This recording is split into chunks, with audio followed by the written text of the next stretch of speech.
Are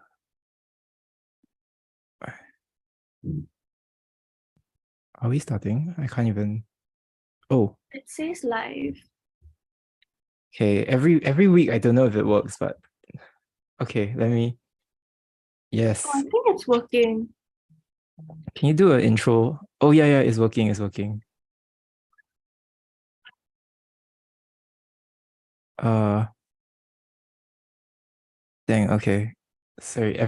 Every week is this awkward thing. I wish I figured out how to be not awkward. Okay. hang on. I'll just. Can you give an intro? Huh? About what? Okay, never mind. Okay, hi everyone. Jacqueline is back. Yeah.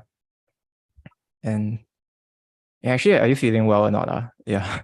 You Yeah, I recover? am. I recovered. Oh, that's good. I think I don't know, I got this cough. Maybe I should get another. I don't know. I should really look after myself, yeah. Yeah. I got stomach flu twice in the past month. And then it got me thinking about my gut health for the first time in my life. Wow. Now, whenever I eat anything, I'm very paranoid. Like, is this gonna make me sick again? Oh, wow.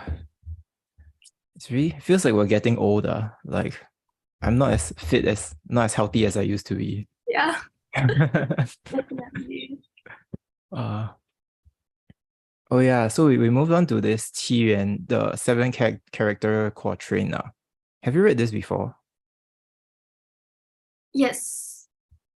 Okay. Then can you do you want to read? Because I'm not very familiar with this. Okay. 芙蓉楼送辛渐，寒雨连江夜入吴。平明送客楚山孤，洛阳亲友如相问，一片冰心在玉壶。With this cold night rain hiding the river, you have come into Wu. In the level dawn, all alone, you will be starting for the mountains of Chu. Answer if they ask of me at Luoyang. One-hearted as eyes in a crystal face. Okay. Thoughts? So the context is like his friend is going to Luoyang, is it? Oh no. Yeah, right? Because parting with and it's Song him, so he's the one leaving, right? I think his friend is the person going to Luoyang. Is that what you said? I see. Then what about Wu? So he came to Wu, this Xin Jian guy came to Wu, and then now he's going back, is it? I think so. Wait, let me see where Furong Lo is. But it's definitely his friend who is going to Luoyang because like in the last line he says that he thinks that his friends in Luoyang are gonna ask about him. Right. To his friend. Yeah. Right. Okay.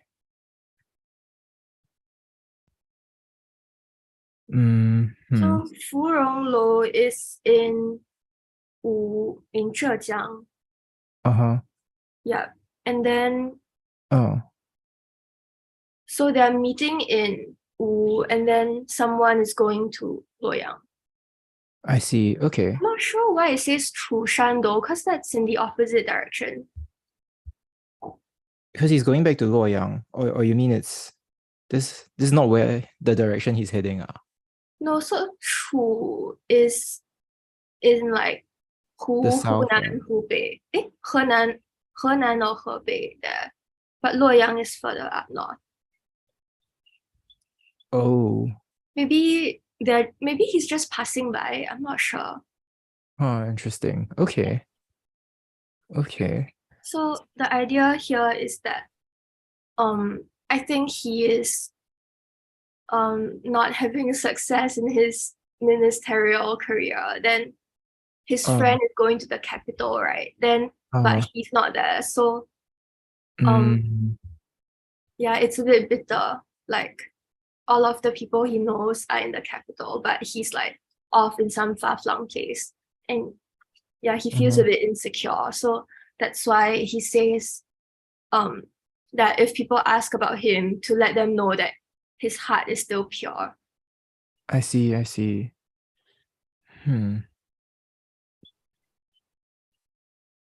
So what is this? So the last part is about purity, you think? The one-hearted as eyes?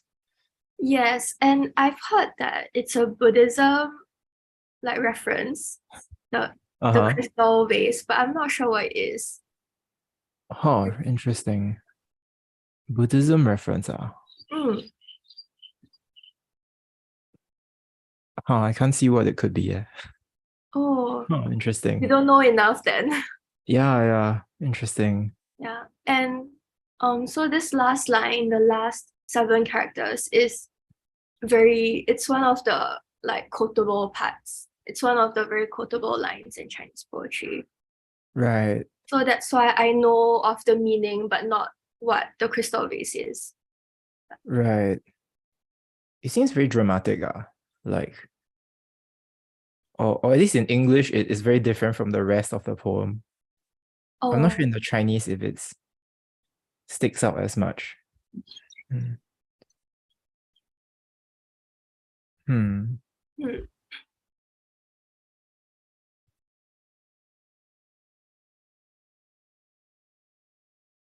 Overall, it's not a very flashy poem. Yeah. You don't think so? I think the language is quite simple. Right. Maybe it's just the sentiment that feels like it's quite hard punching, but not the language.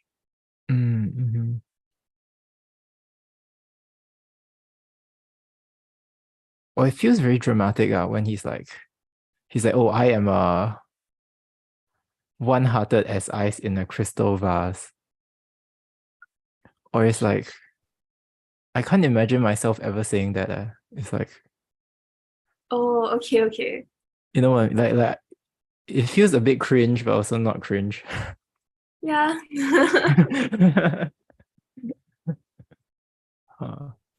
What do you know about this?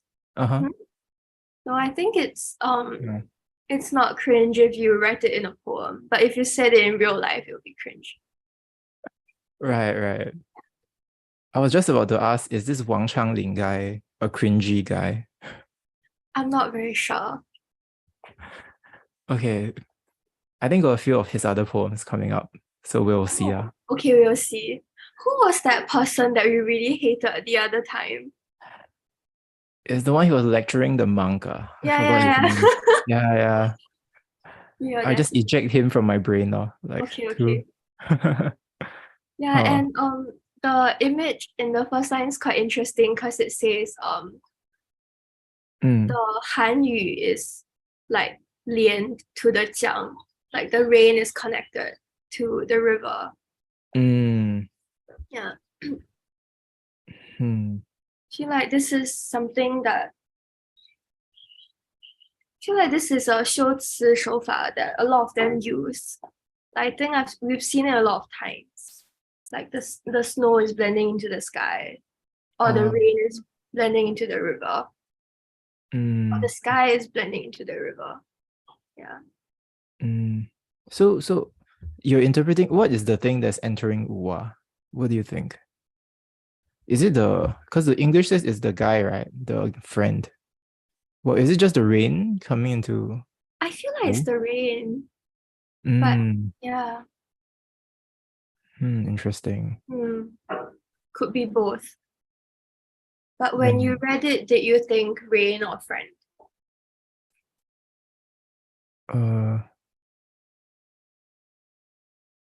I think I read the English first, so that biased me a bit.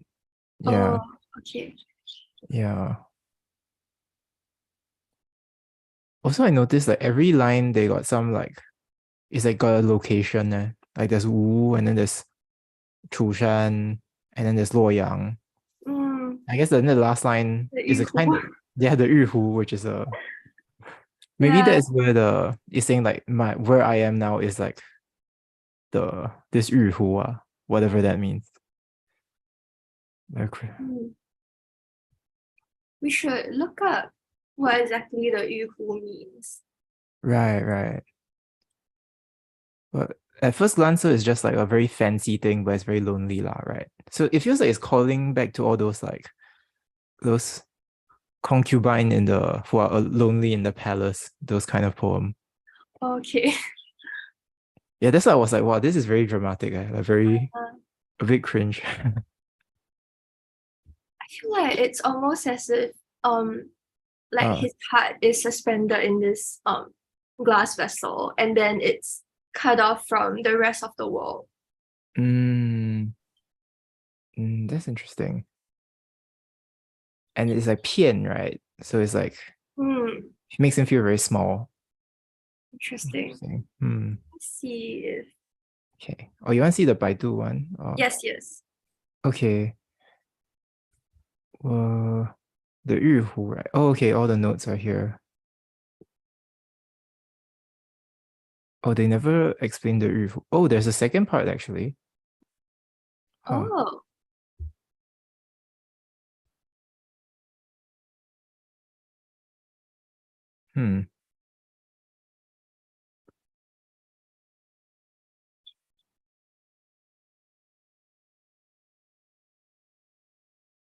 Should we read it or? Yes, go ahead. Okay. 丹阳城南秋海阴，丹阳城北楚云深。高楼送客不能醉，寂寂寒江明月心。So repeat this Danyang. Is this a place? Danyang. Let me check. Okay. Danyang. Oh yeah, it's in 江苏省西南部. So it's Jiangxi. Okay. Oh, then it's about so they're in the same place again, right? This芙蓉楼. Oh, there's an explanation about the Bingxin. Oh. Yeah. Oh, it's purity, yeah. Oh, and the Yuhu is some Taoist thing. Okay. Okay. So it's what and how do you translate this, man? Wu effortlessly acting and a vacuous heart. That sounds like a disease. I don't know.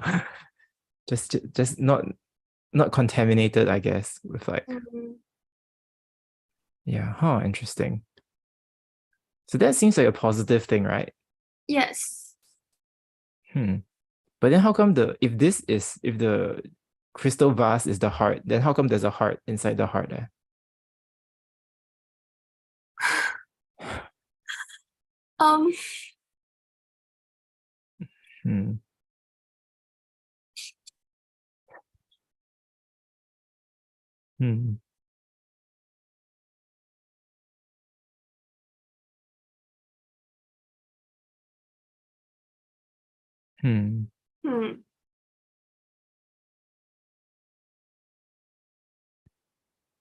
But I guess he's just very pure lah. Very pure. Okay. What does the second half mean? This one. Which second half? Oh, sorry, the second poem. Oh, okay.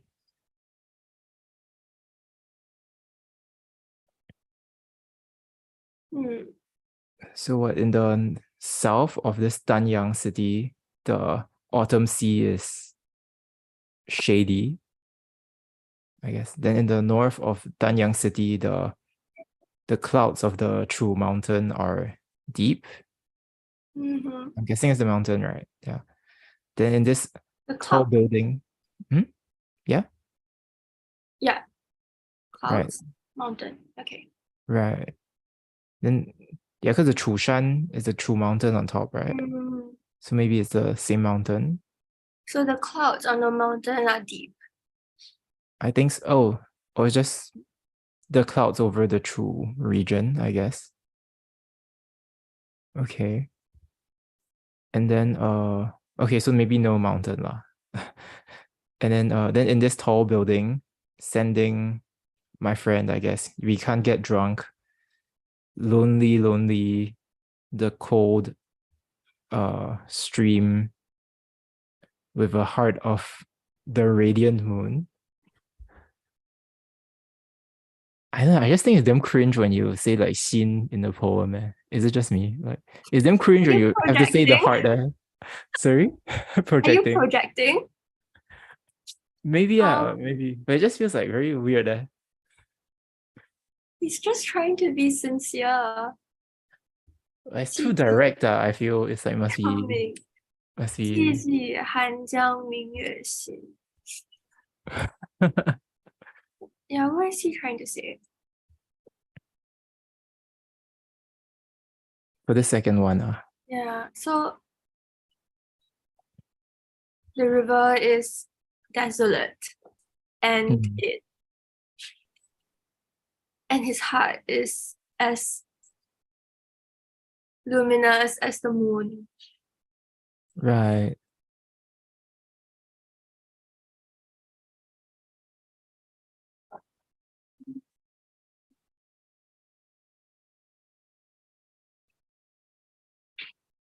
Does it say why he is in Wu, in Zhejiang? Oh, maybe you can see the. Is it 创作背景啊? This one?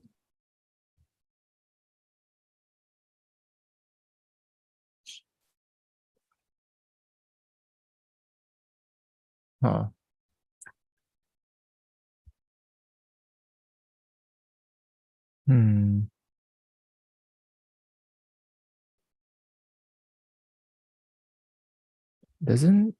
Is it? Yeah, it's because he was an official there, right? Okay. Huh. And then this one says it's 倒叙手法, is it? So it starts from the second day, sending him off in the morning. And then the second poem is the night before. So that's interesting. Okay.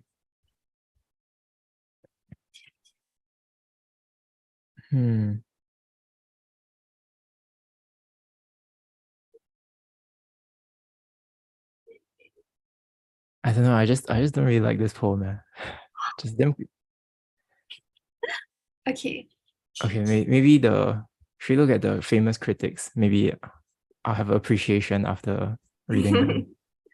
Oh, don't have I think you scrolled past. Okay.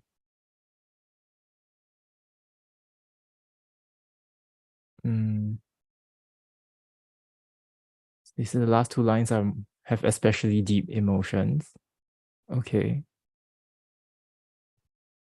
What else? Oh, this is a classical allusion. 清如日湖冰. Pure like the crystal vases ice. Yeah, it was in the annotations just now. It's someone else's poem. Oh, is it? I see. Huh. Oh, can I see who wrote it? Yeah.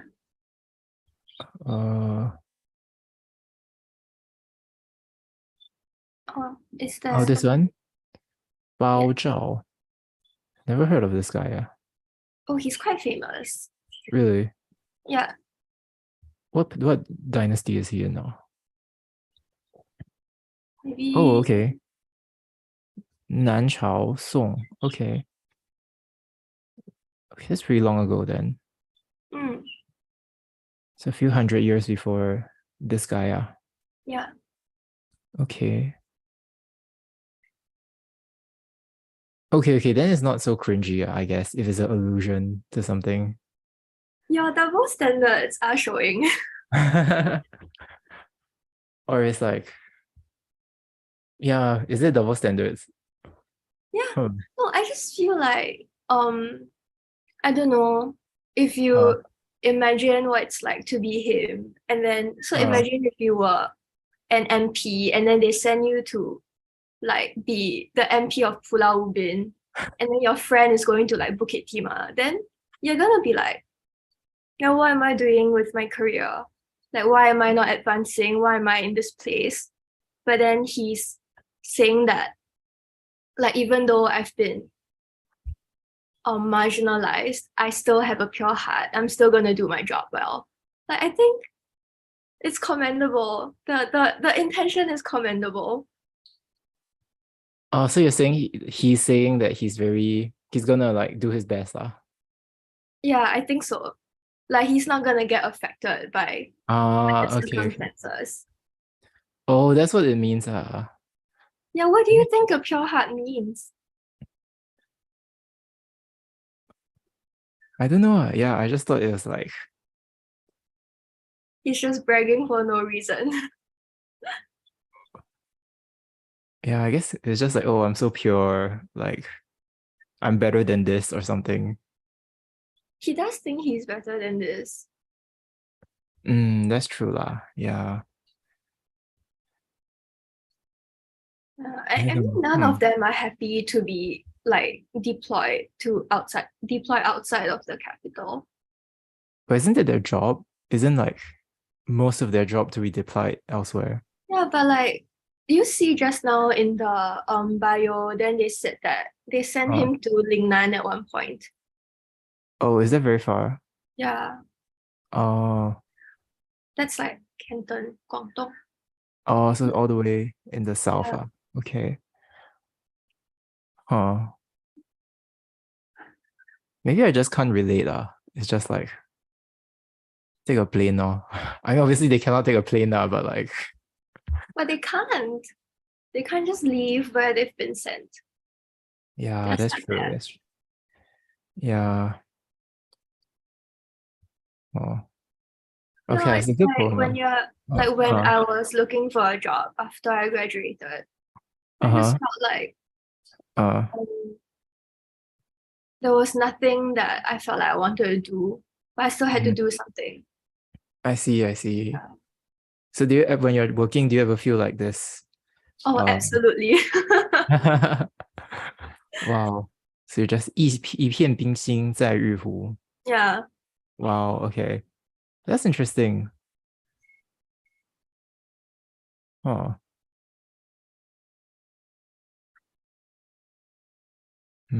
Anything else you like from these critics, or? I think they're not as good as the poem itself. I see. Okay. So you like this poem? Yeah. I wonder why I don't like it. Your mind is so closed to this one. Maybe I'm just sleep deprived. I don't know. Or just very tired. We can move on. There'll be others. Okay. But yeah, I don't know. Just somehow when the scene comes into it, when you start talking about your heart, I'm just like too explicit, man. No, I think I'm just out of it. Okay. Okay, I guess I should read this, right? Ning, right? Right. This Gui Yuan. Oh, sorry. In her quiet window. 闺中少妇不知愁，春日凝妆上翠楼。突见陌头杨柳色，悔教夫婿觅封侯。Too young to have learned what sorrow means, attired for spring, she climbs to her high chamber.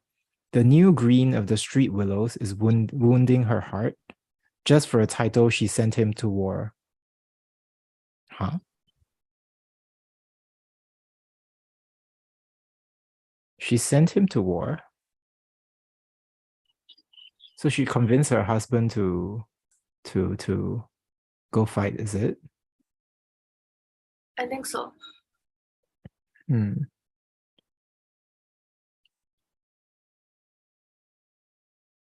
I feel like I feel more for this than the previous one. I don't know.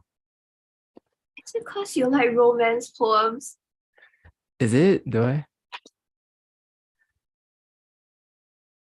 I just feel like, yeah, you cannot be too direct. If you're too direct, it just like no vibes. But if everyone around you was being indirect, then if you are direct, it shows that you're different. That's true. That's true. Huh. Or I guess I like the kind of like it's like you feel it, but then you like try your best not to show it. But Okay, that sounds very no, unhealthy it's actually. like, what if? Uh I think uh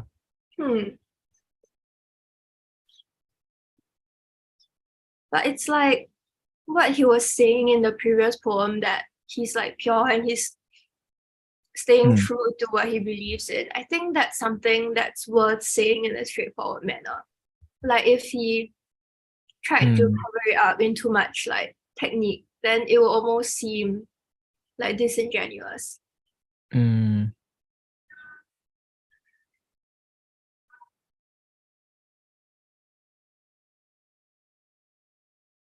But I guess he was covering it up in technique, right? With the illusion.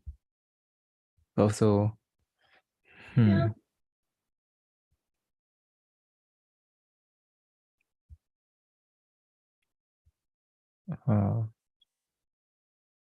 Okay, maybe we can revisit the poem again at the end. I think maybe I need to warm up. Yeah. Okay. So why is she? I know it says attired for spring, but this one is like it's because she put on her makeup, right? Or is Zhuang really just clothes? I think it's like makeup, right? I think it's makeup. Right. So what does it mean to have spring makeup?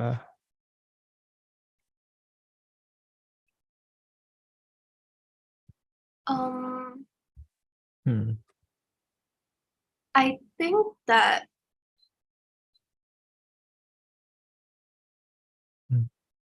maybe the spring is there to set the scene for like a particular kind of atmosphere. Like if you think spring, maybe you think of reunion with your loved ones, but she's alone. So I see. I think that's the point that she's trying to bring across. And also I think it's to set up for the Yangzhou in the next line. Because I think that's when like I think Yangzhou is very associated with it's a very springtime imagery. I see. Bring up the Yangzhou because it's like one of the classic images that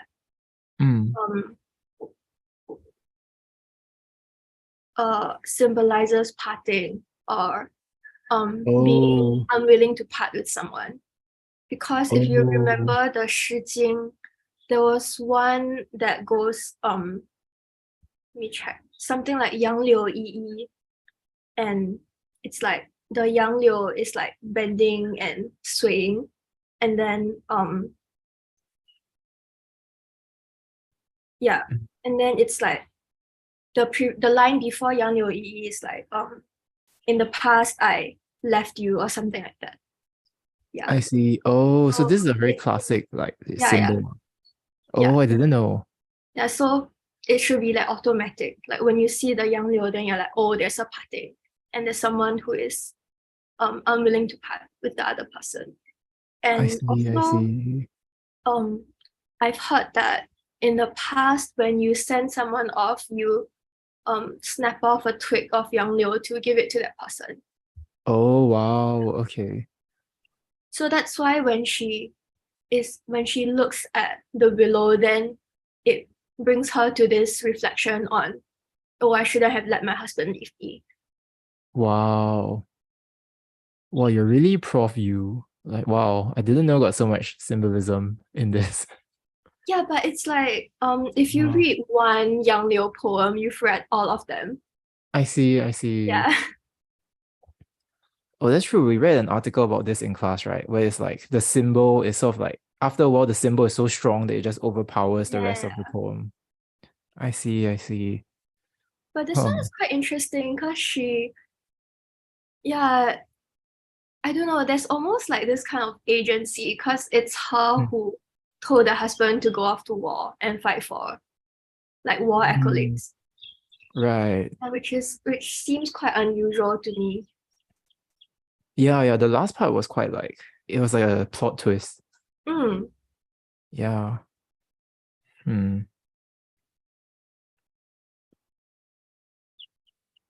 I wonder why the male poet is writing this. It's kind of, did his wife send him to do this? That's why he's like,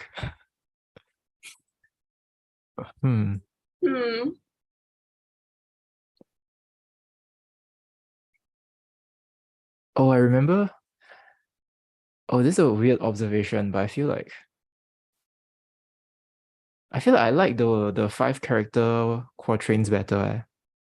This one feels like it's not as like tight, or maybe I'm reading it wrongly.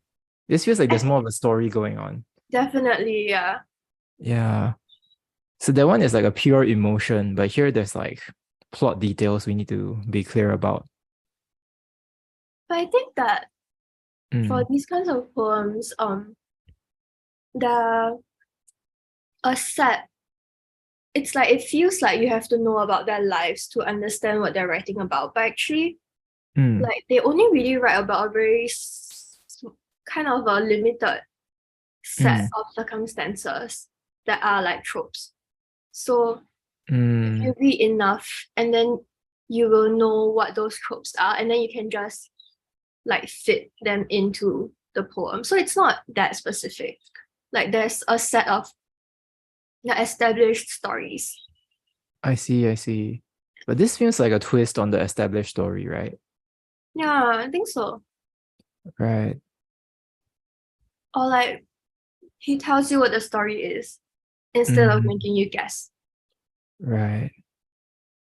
So I guess because usually, if you just read the first 3 lines, and then you'll be like, oh, this is just like classic, I miss my husband. And now this last one is like, well, actually she's guilty also. It's like, wow, that's an interesting twist, yeah. And I guess I didn't know it was like war, because I guess first 3 it could be like maybe he's just off for like a business meeting, I guess, or like. But then now it's like, oh, then maybe he might never come back. Like, whoa. Wow.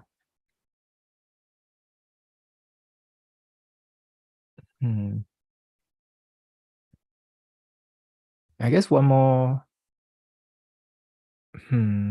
I was wondering if this Ning is like doing anything, or is like her makeup is like congealed. I'm not sure why. Like that's not a typical description, right? Yeah. Like maybe I'm reading too much, where it seems like it's like almost feels like armor, It's like, oh, I want to protect myself by putting on too much makeup. I think you have to look at all the other instances of Ning in poetry. Yes, that's true. That's true. Interesting. Any more thoughts on this, or should we look at the famous critics? I think we can move on. Okay. Yeah, this one feels, I don't know, I just like this more than the last one, man. It's so weird. Okay. We don't need the annotations, right? Do we? We don't. Oh, the Ningzhuang is just like Sheng Zhuang. There's a lot of makeup. Which is also weird, right? To have a lot of makeup. I don't know. She has nothing else to do.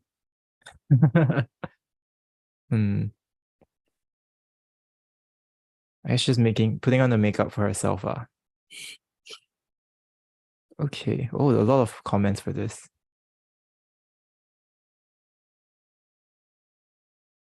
Just is very good, right? Basically. Okay.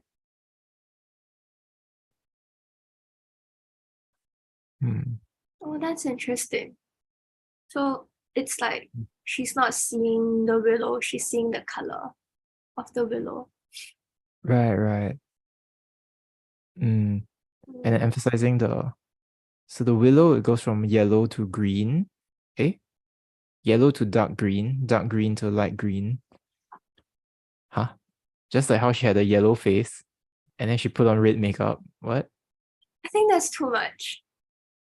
Yeah, that's a That's bit too much. of a stretch, yeah. Yeah. But the point of looking at the color is interesting, yeah. Mm. Yeah. I guess for me, it's like I only hear these plant names. I never know what they look like. So it's quite, it just feels Oh, like an empty symbol almost. It's very I interesting. see. You can Mm. Google the picture right now. Okay. It's like a very long branch that, Uh, 杨柳. right. Very long branch. Rings a Huh? bell. Yeah. Oh, like this. Yeah, it's like very droopy. Oh, this is really cool, Mm. So this makes you feel lonely, or if you see this, will you feel like, oh, this is parting or something? I would think about all the poems I've read that talk about this.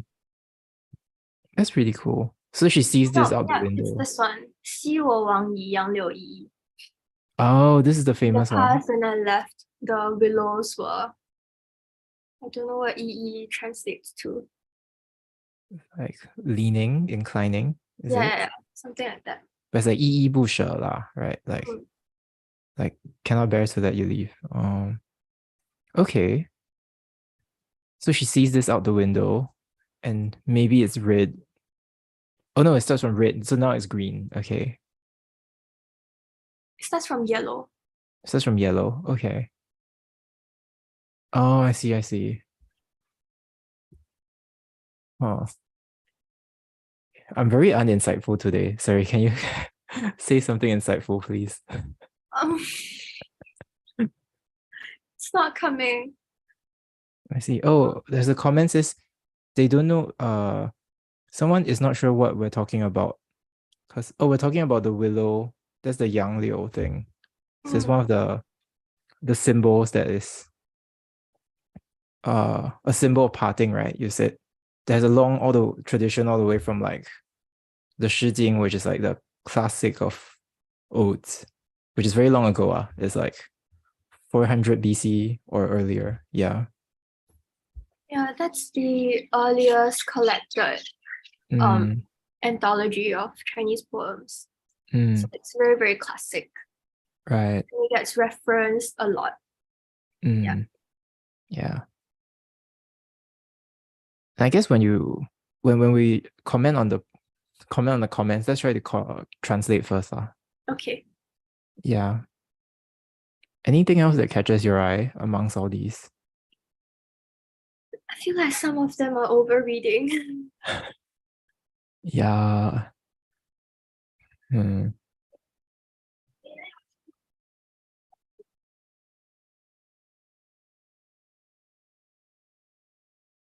Yeah, I think it's fine. I think it speaks for itself. Okay. Yeah, but I like this kind of thing where it's like, you don't say it, you don't say your sorrow, and then the feeling of sorrow multiplies. I like What that. if you read 1,000 more poems that did this thing? Would you still enjoy it? If I read it or if I wrote it? I read it. Read. Feels like it just gets deeper each time, no? My goodness. Okay. Maybe I'm just repressed, man. I'm just emotionally repressed. Okay. I admire your consistency. I guess if it has to be direct, right? It has to be direct in like a very good way. It must be like super intense, Okay. I don't know, I had 2 all-nighters, so I'm not functioning well. Okay. Oh, it's another poem by this guy, Wang Changling. You want to read? Okay. 春宫曲, a song of the spring palace. 昨夜风开露井桃，未央前殿月轮高。平阳歌舞新承宠，帘外春寒赐锦袍。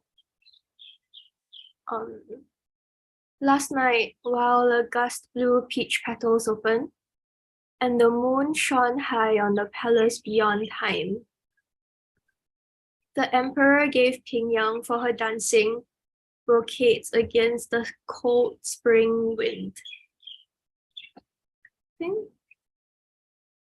I think there's an allusion here, but I'm not very sure what it is. Which part? The Pingyang. Isn't this just her name of the concubine? But it's a famous name. Oh, really? Yeah. Huh. I can look in the so. Is it? 平阳公主, some princess.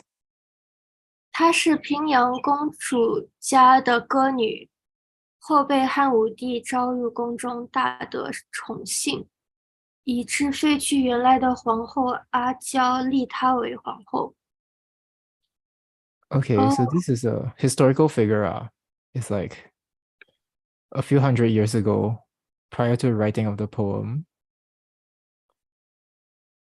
And yeah, can you translate what you read out, actually? Okay. Hang on. So it says that so Pingyang is the title of a princess, and in her residence there was a singing girl, and then later the singing girl was made a concubine by the emperor, and then she was greatly favored. So the emperor removed his empress and made the singing girl empress instead. I see. So this is the start lah. So this is the moment where she is still just she's not the empress yet lah. She just got the empress. She just got the emperor's attention. Yes. Okay. Huh. Oh, and this Wei Yang, this is actually the historical palace of the Han Dynasty. Interesting. Okay. I was wondering why it has such a weird name, like Palace Beyond Time. Like, oh yeah. This is a historical name. Okay.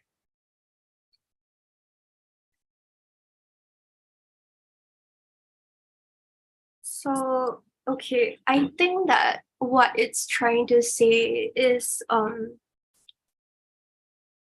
the emperor is excessively favoring someone that he shouldn't be, and casting aside his rightful empress for her.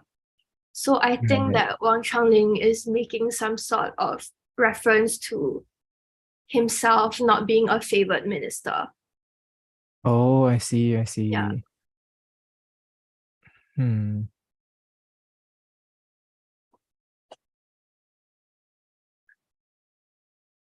I think the English translation is quite bad.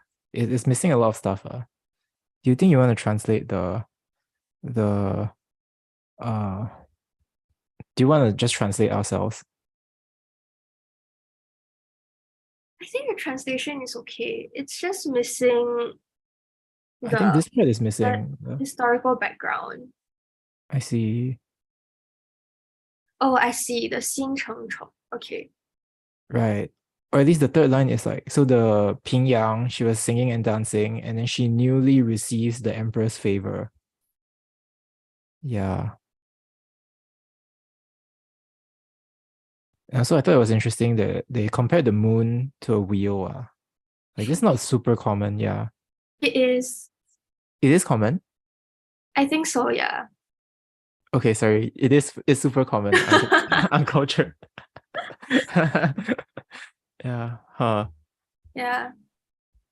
I think what's interesting is that if before I knew of the specific reference he was making, I wouldn't have thought this was a poem with negative emotions. So it has been like lovely. She's receiving new robes. Yeah. Is this subtle enough for you? I guess so, yeah. Well, I thought it was interesting it started with like last night. So even though it's a far away in the past, I guess. So that was a good I thought this was very smart lah. Like it's so narrows the distance between now and then. Interesting. Yeah.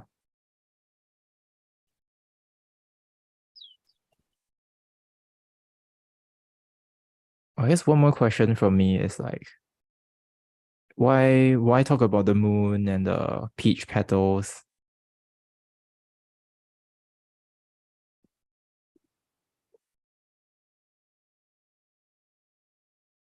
I feel peach petals. I'm wondering if it's a reference to the peach blossom springs or a reference to romance. Right. Oh, there's a comment where they say peaches are seen as a sign of erotic love. Do you think so? Sure. Interesting. It says the moon can be a symbol of a woman's breast in some cultures. Oh, I didn't know that. Interesting. Okay.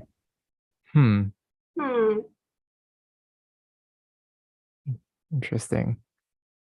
I mean, but I guess moon definitely is a very famous symbol of love, right? Yeah. So,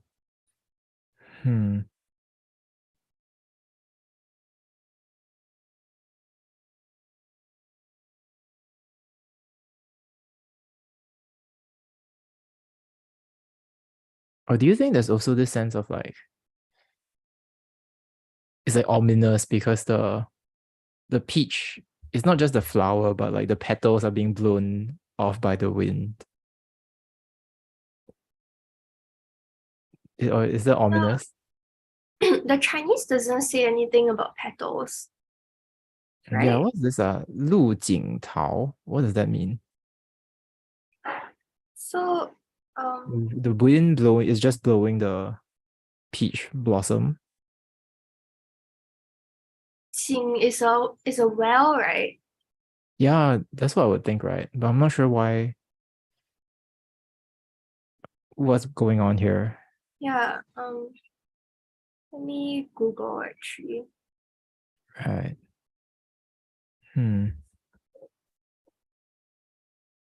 Oh, okay. So I think that in the palaces, right, the wells they built like a pavilion around the wells. So I think that this is a well without a pavilion, or the pavilion has an open head. Open head?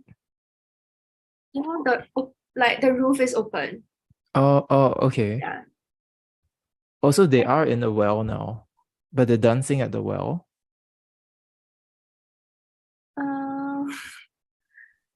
Oh, you're saying the 路景 is the well without the thing, without the roof. Yes.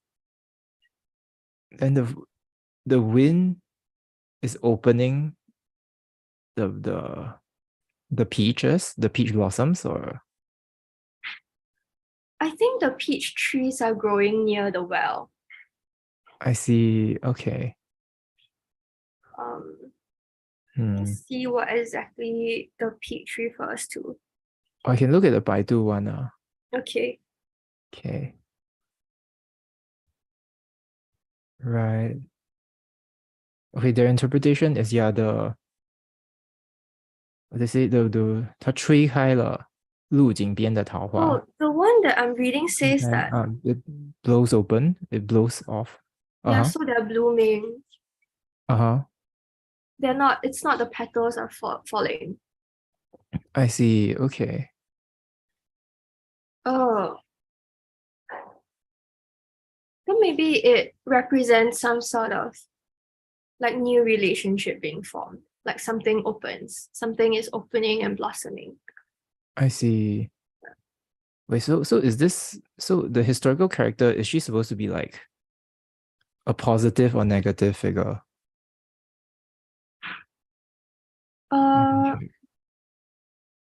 I'm not sure about the character, but the story is definitely negative. I see. Oh, in the end she killed herself. Damn. Okay. I think this isn't the empress that he deposed, I think. Right, this is the new one. No. Huh? This one is. Huh? It's different? No.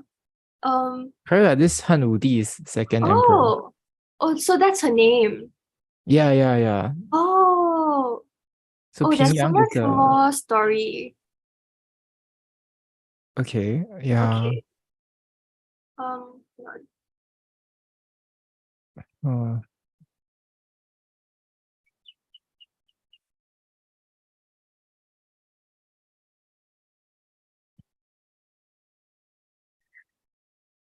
Okay, oh, so it says that the natural imagery is so there's this phrase that's um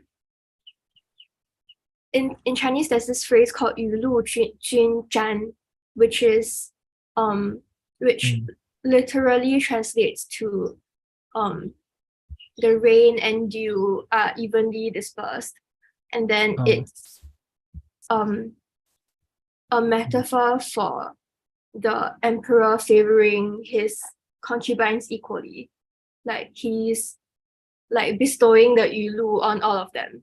So it's saying that oh, the reference to the peach is a reference to the Yulu. So the peach flower receives rainfall and then it blossoms. uh-huh. So which is like a metaphor for what's her name? Wei Zifu receiving the emperor's favor. Oh, okay, okay. Also, the peach, I say peach blossom is generally a metaphor for concubines, or for women receiving favor, is it? Or just in this context? I think just in this context. I see, I see. Okay, that's interesting. Yeah. Oh. Okay.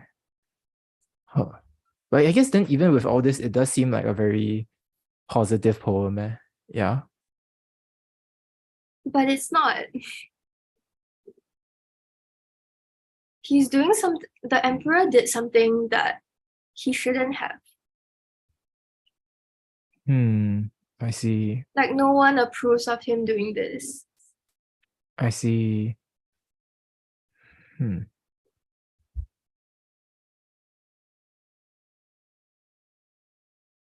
I think this is a commentary on on the Yang Guifei, is it?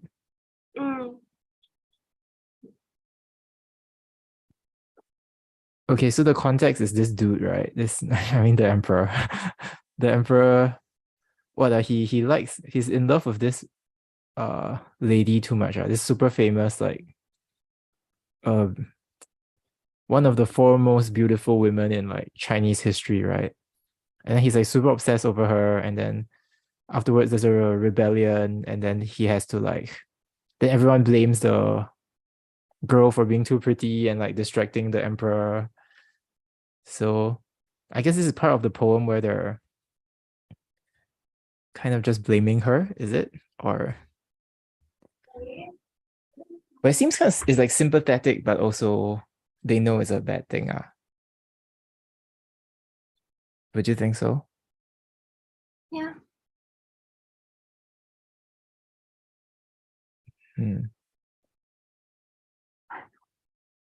Yeah, like, I don't know. I just can't read this as like a very critical poem, I guess.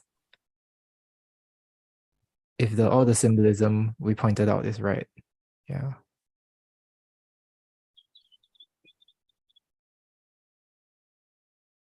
But this is your interpretation, right?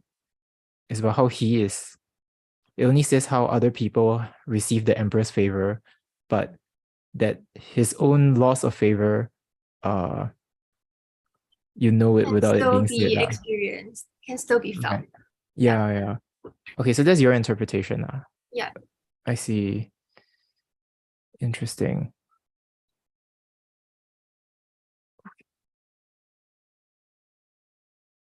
But this is saying it's sarcastically pointing out that the emperor is too obsessed with like sensual pleasures, I guess. And he likes the new and he hates the old. Really? I can't really see that, but I guess maybe it's the context of writing that gives that dimension. I think that it is very in terms of propriety, right? I think it's very, very, very frowned upon for emperors to depose the empresses. I see. Because that is like a serious position. She's like the mother of the king, the mother of the empire, of the land. I see. Like it's a very ritually significant position. Like when Right. they perform sacrifices, she has to do whatever procedures because she is ritually significant. So for the emperor to depose an empress for a singing girl with no status, it's like it's very scandalous.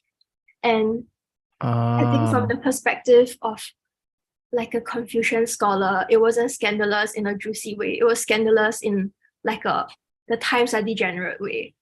I see. Okay. Yeah. So this is a very serious admonition of the emperor, you would say. I think to me it is. I see. Okay. Yeah. It's like it's not just like a love poem. Like it's not like the emperor loves someone new, then he can do this. Cause the stakes are high. Okay. Okay. Yeah, and I think that for stories like these, right? I think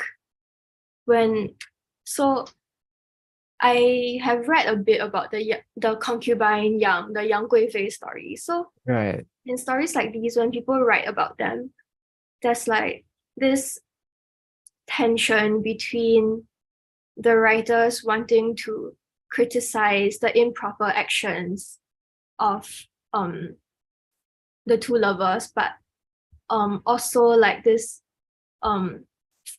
like fascination with the love story aspect. So on the one hand, they think that the romance is very exciting or very like so on one hand they really enjoy talking about the ideal aspect, but on the other hand they feel like they have to criticize the like ritual impropriety. I see. And those are two positions that quite often exist alongside each other. So it's not just one or the other. Yeah. So would you say this is more about the romance aspect? But the other subtext is always in the background. I think it's in the eyes of the beholder. I'm not very sure anymore. I see. Okay. Well, good thing you're here. If not, I would just read this as a straightforward, like, positive portrayal. Interesting. That's why you have to Google the allusions. Wow, so much work. Yeah. Good thing you're here. I Google for you. Yeah. Oh, should we do the next one? Yeah. Okay. Let's see. Okay, this is the famous one. So, whose turn is it? Wang Han. Oh, this is the one that we were talking about. Yeah. You want to read? Okay. Liangzhou Ci, a song of Liangzhou. 葡萄美酒月光杯，欲饮琵琶马上催。醉卧沙场君莫笑，古来征战几人回。They sing, they drain their cups of jade. They strum on horseback their guitars. Why laugh when they fall asleep drunk on the sand? How many soldiers ever come home? The guitar. Like some cowboy poem. Like a western film. Yeah. Let me Google where Liangzhou is.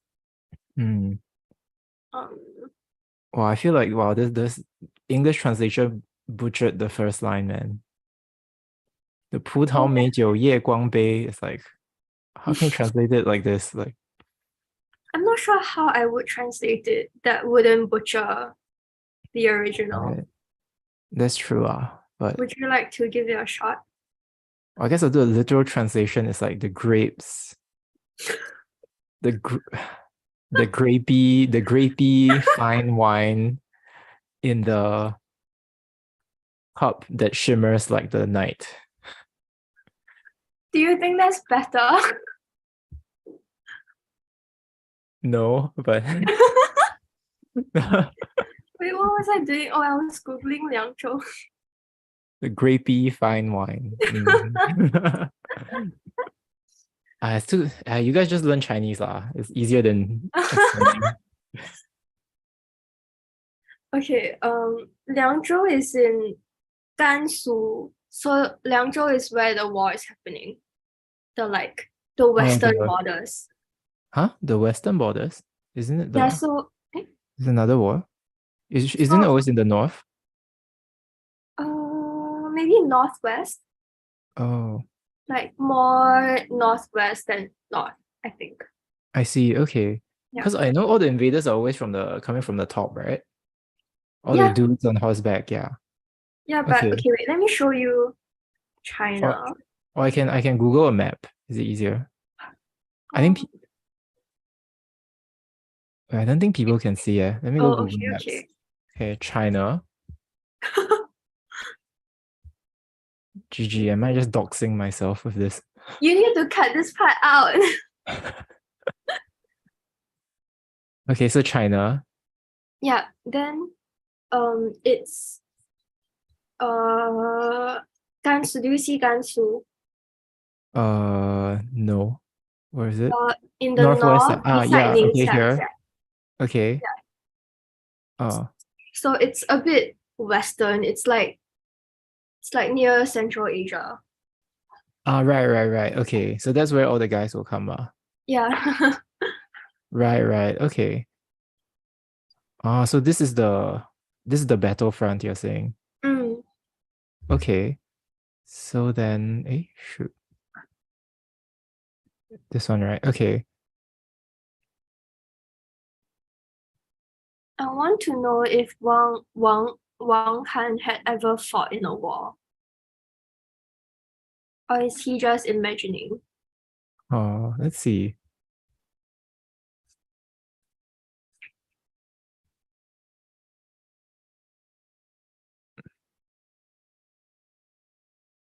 Doesn't really say.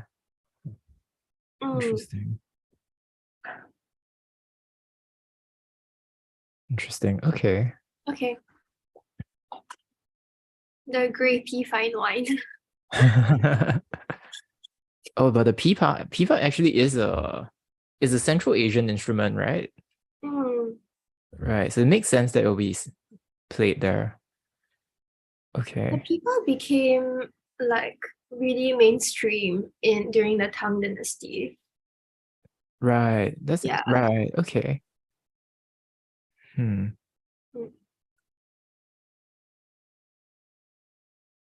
Are grapes like a foreign fruit? That's a great question. I think they feel like they would be. Because then if that's the case, in the first two lines, it's almost like those, like Hollywood movie, like they show the desert shot and then you play like some Arabic music, that kind of like And vibe. there's literally a desert here. The Yeah. That's true. So this is almost like, it's like Indiana Jones for like old Chinese people. Yeah. Lawrence of Arabia for Aladdin. Yeah. Okay. So it's kind of exoticizing. I guess that's why you're asking if he ever fought, right? So is this a realistic thing, or is he just like I don't know, not orientalizing, but you know what I mean? Or maybe he has to really crank up the Northwesterners for his readers to know exactly what he's talking about. So they know that they are being placed on a battlefield. I see. Okay. Supposed to be maybe defamiliarizing. That's interesting.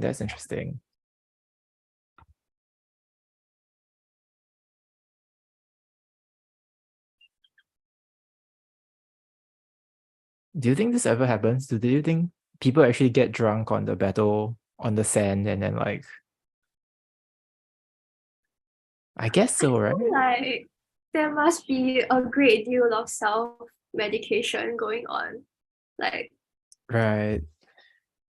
But also there's an army, right? How can you are so free to just get drunk every night, man?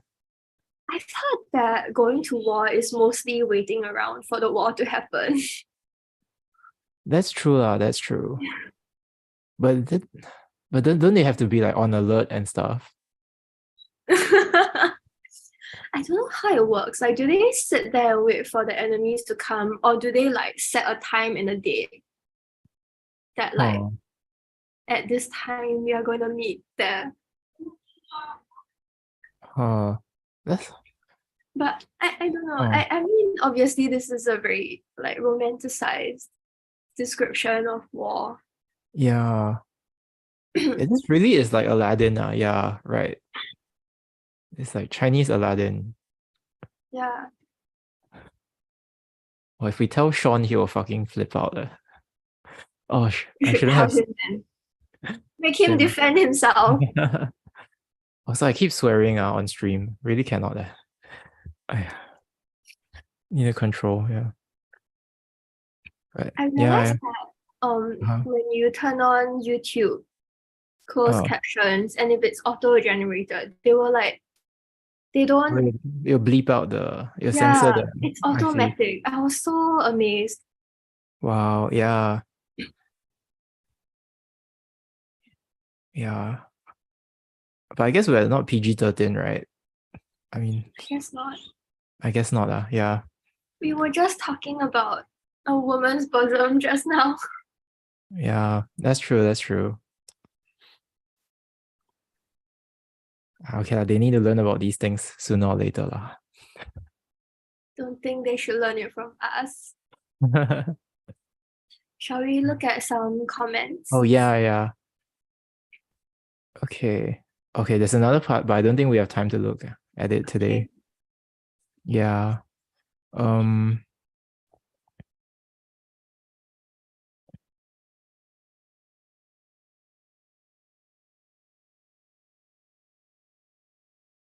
Is this what you're saying about drinking away their sorrows? This is what the meaning of the poem is in the last line and is invoked by the drinking of the wine, speaking of the deep pain.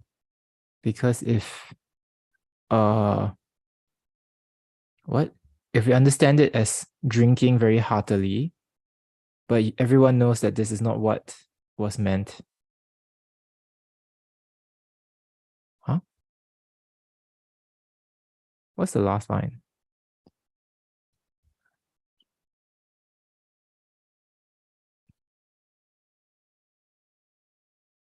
And this one is like what? By talking about how much is drinking, then it's the extreme of sorrow. Is it very sorrowful? Yeah. I think the one before is saying that if you understand the poem to only be talking about drinking heartily, then your understanding of it will be like only on the level that is obvious. I see. And he's saying that the level of like a deep pain is below the heartily drinking. Yeah. Oh, let me go back to see the poem. Oh, right. Okay, this makes sense. Yeah. Because it says how many soldiers ever come home, right? Mhm. So that's what, okay, that makes a lot of sense. Yeah. Okay. And that's why they have this, right? Like the first one. This one. Yeah, 语意远，乃得协勇.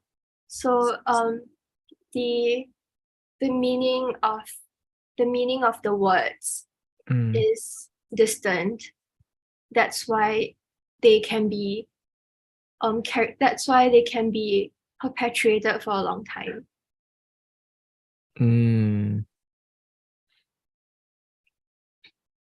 What does it mean by distant? Is it like we were saying, it's almost like an unreal, it's almost like a fantasy world? I think it's like what the other person was talking about. So Mm, words say one thing, but the intention is somewhere else. right. It's that indirect way of expressing things that you like. Mm. I think it's also interesting that, yeah, when they point out the 君莫笑 here, where they say like, please don't laugh, basically, right? Or please don't smile. Because it's telling you how to react to the poem. Right. And then they point out that out. And I guess just now when we were saying like, oh, it's kind of, the first few lines are kind of like, almost like fantastical, right? But then the last two lines is like, or the last line slaps you with like reality. It's like, dude, they're at war and like, probably they're gonna die. Yeah. So that's interesting. Yeah. Oh.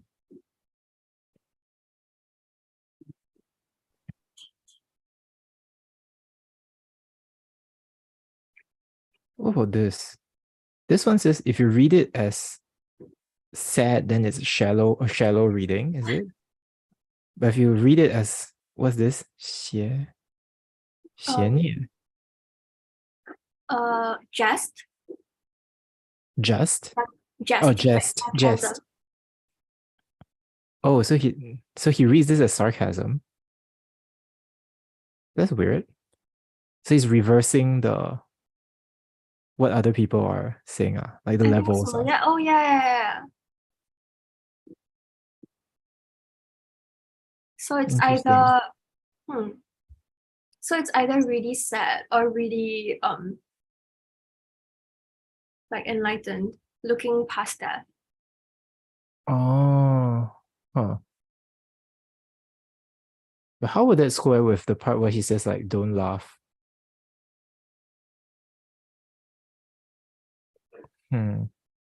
I guess. Or is this sarcastic?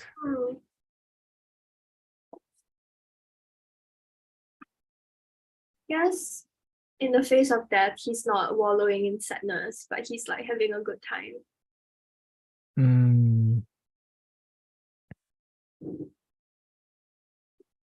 I guess it feels kind of Taoist then, is it? By that reading, it's like, it doesn't matter if I die or not, as long as I get to drink and laugh, I guess. It seems a lot more plausible that it's actually a sad thing, right?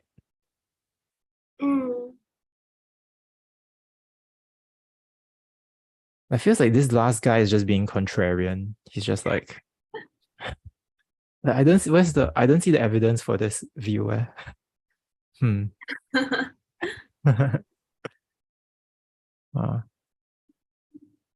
Okay, should we move on? Yeah. Okay. I think it's another famous one next. Oh. Actually, is it famous? I don't know. Yes. It is. Okay. It is. You read it just now, right? I guess I'll read it. So it's 送孟浩然之廣陵. But in English it says a farewell to Meng Haoran on his way to Yangzhou. Okay. Is Guangling and Yangzhou similar? Let me Google that for you. Okay. Meanwhile, I'll just read. So 故人西辞黄鹤楼，烟花三月下扬州。孤帆远影碧空尽，唯见长江天际流。You have left me behind, old friend, at the Yellow Crane Terrace. On your way to visit Yangzhou in the misty month of flowers, your sail, a single shadow, becomes one with the blue sky. Till now, I see only the river on its way to heaven. Wow. So,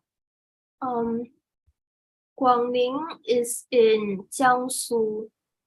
Okay. Which is near Yangzhou.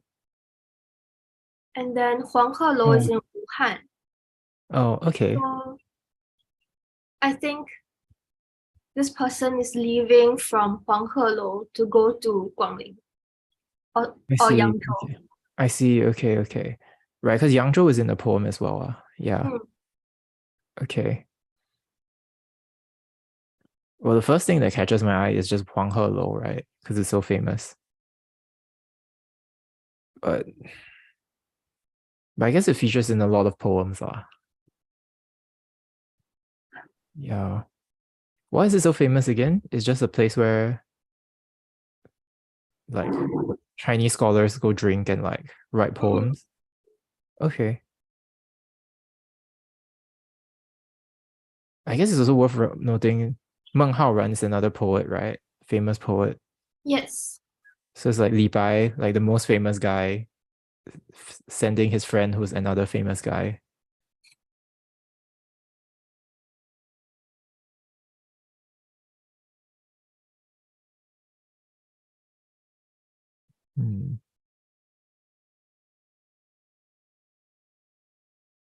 Wow, a very powerful poem. Wow.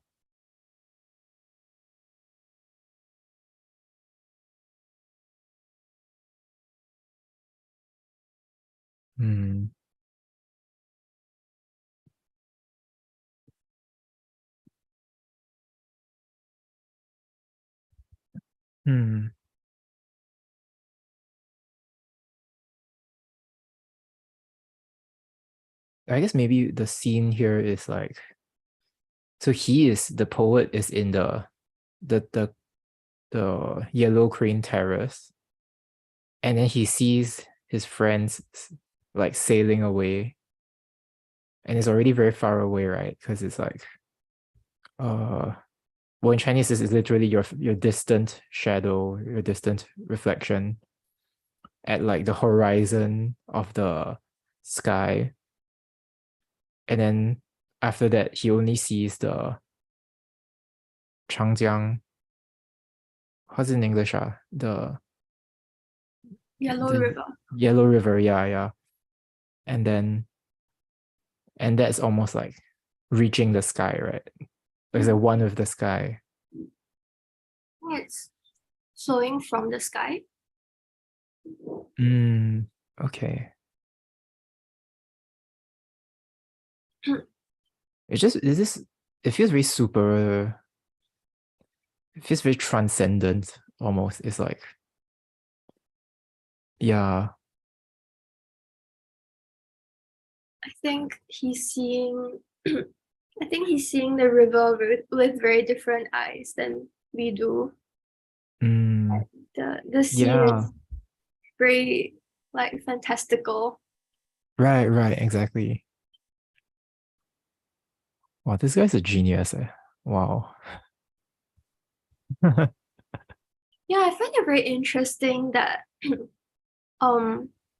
he talks about how the sky has a limit.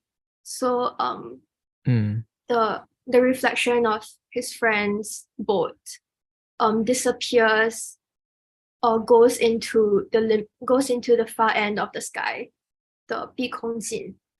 And then the Yellow River flows from the ends of the sky, the 天际, the limits of the sky.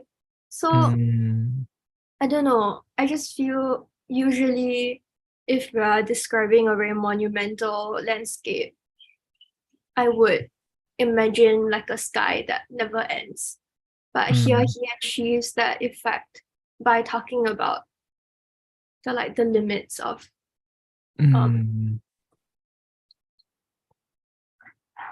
that's interesting.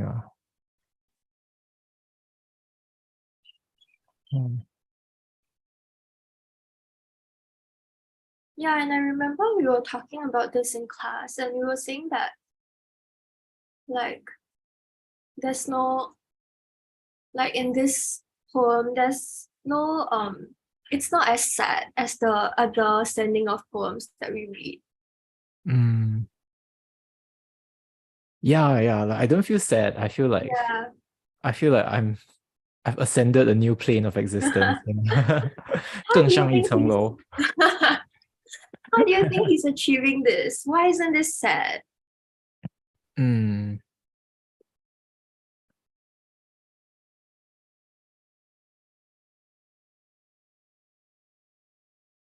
Or I guess it's almost like he's not making a statement about, I don't know, it just feels like very conceptual. Will you think so? Or like the limit of the sky and like, I don't know, the 天际, how's this, the boundary of the sky, yeah.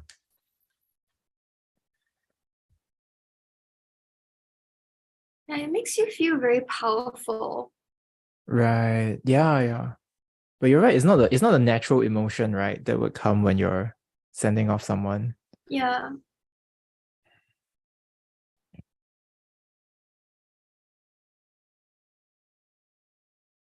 I guess usually when you miss someone, like, it's easier to evoke if you have something concrete. But this is almost like, yeah, it's just super abstract, but in a good way. Hmm.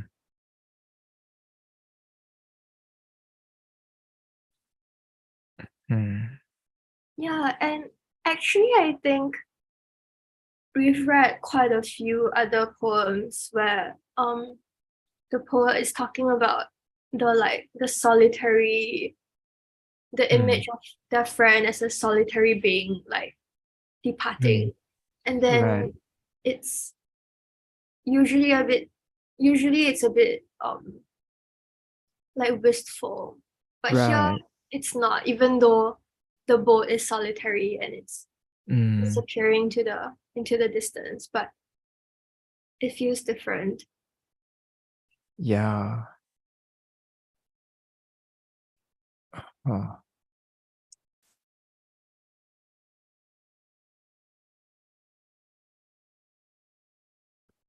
Yeah, I wonder why.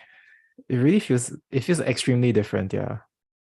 If it does, how does he do it? Oh, such a genius, man. Wow.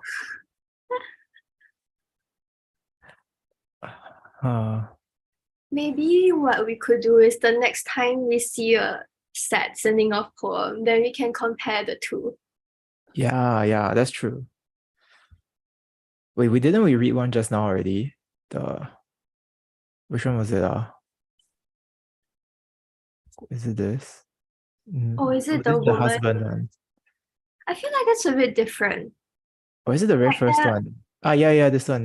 Oh, But this is more, he's more talking about himself. yeah. We should Yeah. find another one where they talk about like watching the boat sail away. I see. Yeah. Right. That makes sense. Okay. Wow. Let's read some comments. It's just gonna be people praising him. Yeah. It's not gonna be much. But he well-deserved praise, for sure. Oh wow, so many. Oh, Okay.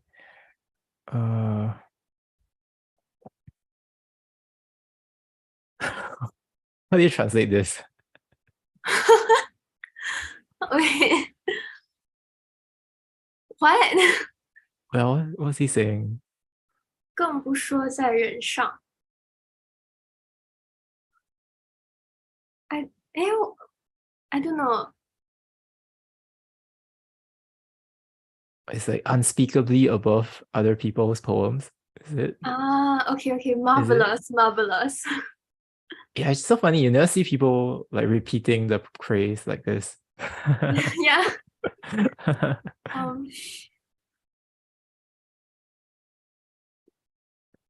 Okay, wait, that's interesting. So in the first comment, right? Yeah. It's like a different version of the poem. It says 征帆远映碧山尽，唯见长江天际流。Which is like the the voyaging sails in the distance are reflecting the jade-colored mountains.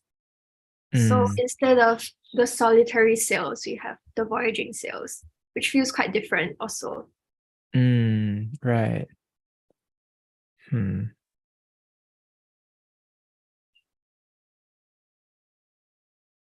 But these people, they do think that it's one of like sadness, right? Oh, Like, 特别 okay, it's a bit wistful. right. Yeah. But I do think that none of them are talking about sorrow. Right. So what's this again? How do you say 张别? 唱 唱别. 唱 Okay. Huh. Yeah. Oh.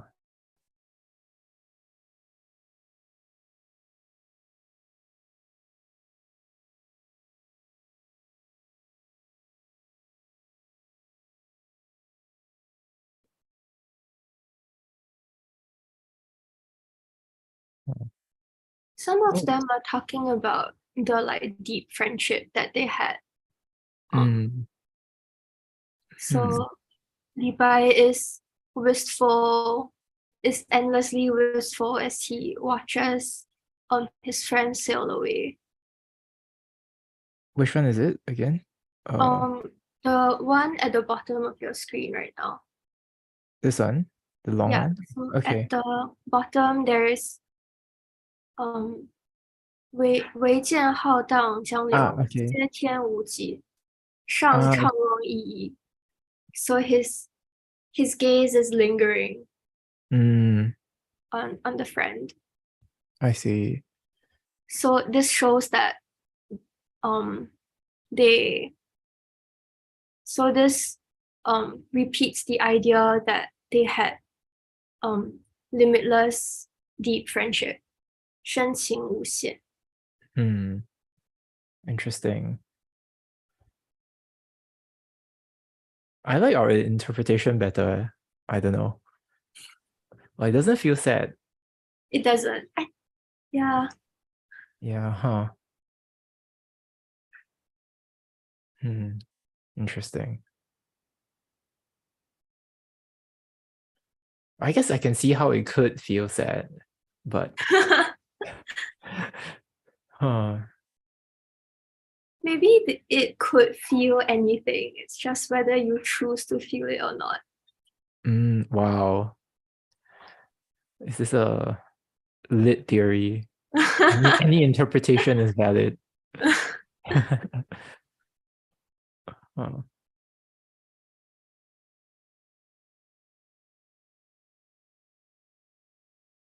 语境情遥. The words are here, but it's the emotion it carries is far away, distant.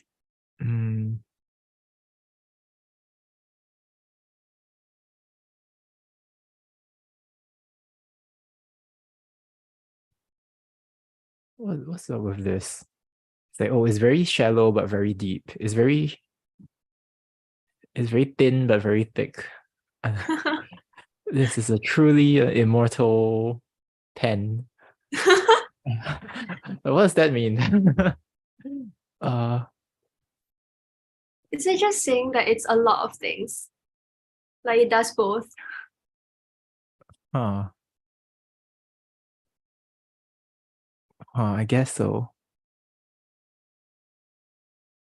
So is it like you could read it like us, where it's like it's not very sad, but you can also read it as, oh, that's super sad. Is it? Yeah. That's interesting.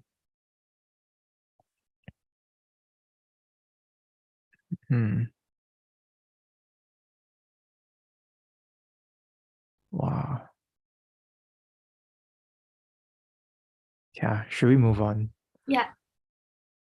Oh, I like this poem, but like, wow, got a few more to do today. Okay. Wow. Okay, 1, 2, 3, 4, 5. 5 more. Huh? We're only halfway through. Damn. Okay, can you read this? Okay. Okay. 下江陵 through the Yangzi Gorges. 朝辞白帝彩云间，千里江陵一日还。两岸猿声啼不住，轻舟已过万重山。From the walls of Baidi high in the colored dawn, to Jiangling by nightfall is 300 miles. Yet monkeys are still calling on both banks behind me. To my boat, these 10,000 mountains away. Huh.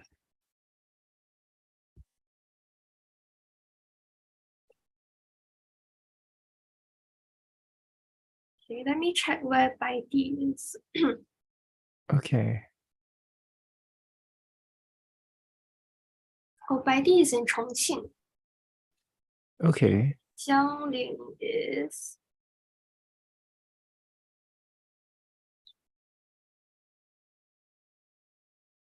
in Hubei. Okay, where are those? Are they very far away? I can look at a map. It's not super near. Okay. So Hubei is here, right? Yeah. Where's Chongqing? The Oh, big it's here. one on the left. Oh, okay. Well, that's pretty far then. Yeah. Huh. Okay. Okay.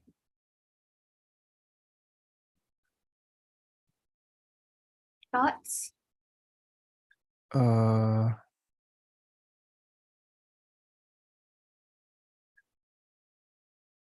Wait, so the scene is he's just going through. I mean, yeah, he's just going through the Yangzhou, right? Yeah. And it's in the early in the morning, and he's I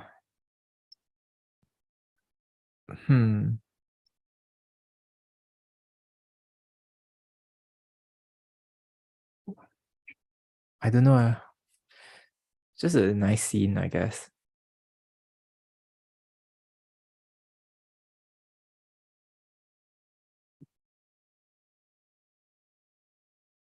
So he's saying that he's traveling a very long way, but like all in a matter of one day.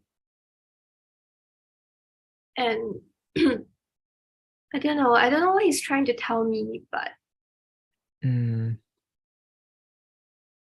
it feels very powerful, but I'm not sure why. And like in the last line, there's this juxtaposition between the Qingzhou, which is like a light boat, a small boat, right, and yeah, that passes the 10,000 layers. of mountains. Mm. So I guess he's talking about like how monumental the landscape is, and how small he is in comparison. Yeah. Not sure. I thought part of me was like, oh, is he trying to describe the landscape? But he doesn't really describe it. Yeah. Right. He's more talking about how he's going through it.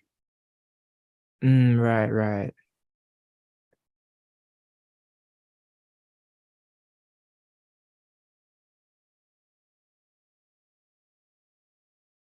Right, he's talking about the sky and then like his trip, I guess. And then the sound of the monkeys and all the stuff that he has already been through. So, I feel like you get a sense of it because it's like you just get a sense of how big it is, but he doesn't really describe it in any concrete. He doesn't let you see it, right? Yeah. Maybe it makes me, I think it makes me feel a bit powerful because it's like this 300 miles of distance that he's traveling, but I'm doing it really, really quickly. So it's a smooth sail. Right. Yeah. I don't know. Interesting. Okay, let's look at the thing. Okay. Oh. Huh? Oh, this is he got demoted? Yeah. and then he went to Baidi, and then he heard that he was undemoted. Pardon. Oh, pardon. Oh, and then that's why so that's why he's going to Jiangling. Okay. Oh, that's really nice to know. So that's the background now. Wow. Okay. Oh, there aren't any comments. That's weird. Okay. But no wonder he's so happy. Yeah. So that's why it's all about the trip. It's like, Yeah. Let or me is that send why you another link in the chat. Okay. Maybe that's why he doesn't care about the landscape. Because he's like, oh, can't wait to leave. He's not lingering this time. Right. Okay. Which part should we look at? At the bottom. Okay.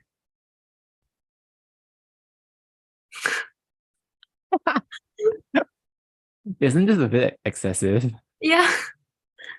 It shocks, it frightens the wind and the rain and makes the ghosts and deities cry. I mean, this is a very famous line, right? But like, Yeah. in other contexts. Yeah. Oh, what a bootlicker.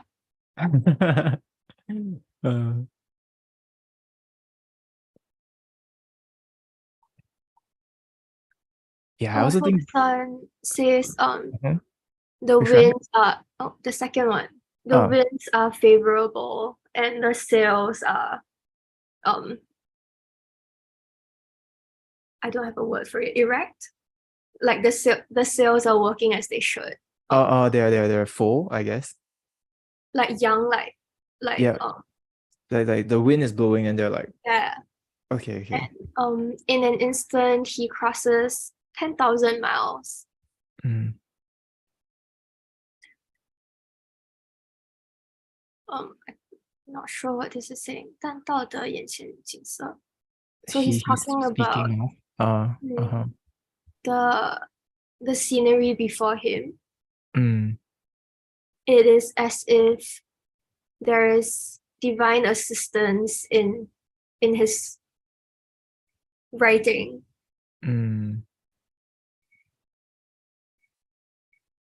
三四摄色托起，书觉自在众流。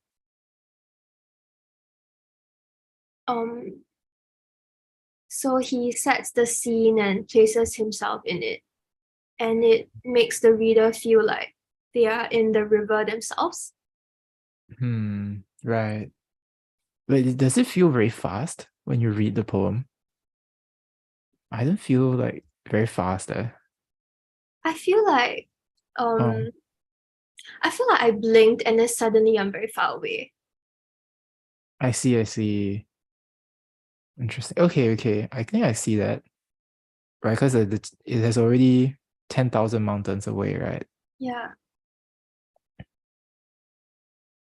Oh, he's not really talking about the traveling itself. He's saying that he has already crossed this much distance. Okay. So it's not the speed you feel, but the distance. I see.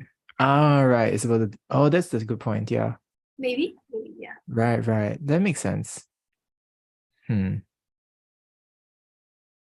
like this part where he talk about the sound of the monkeys. Or I thought it was like, the when it says like the monkeys, the sound doesn't stop. It just makes me I imagine that's like the echo. So I guess it gives me a sense of how big it is without actually saying it. Yeah. Unless it's just very noisy monkeys, but there's so many mountains around. I'm sure there's some echoing. Right. Yeah, right. Oh, this one says 等闲道出却使人揣摩不及. So he says what he says casually, but it makes it hard, but it is hard to understand for other people. It is hard for other people to understand what he's talking about or to see through him. I see. Okay. Wow.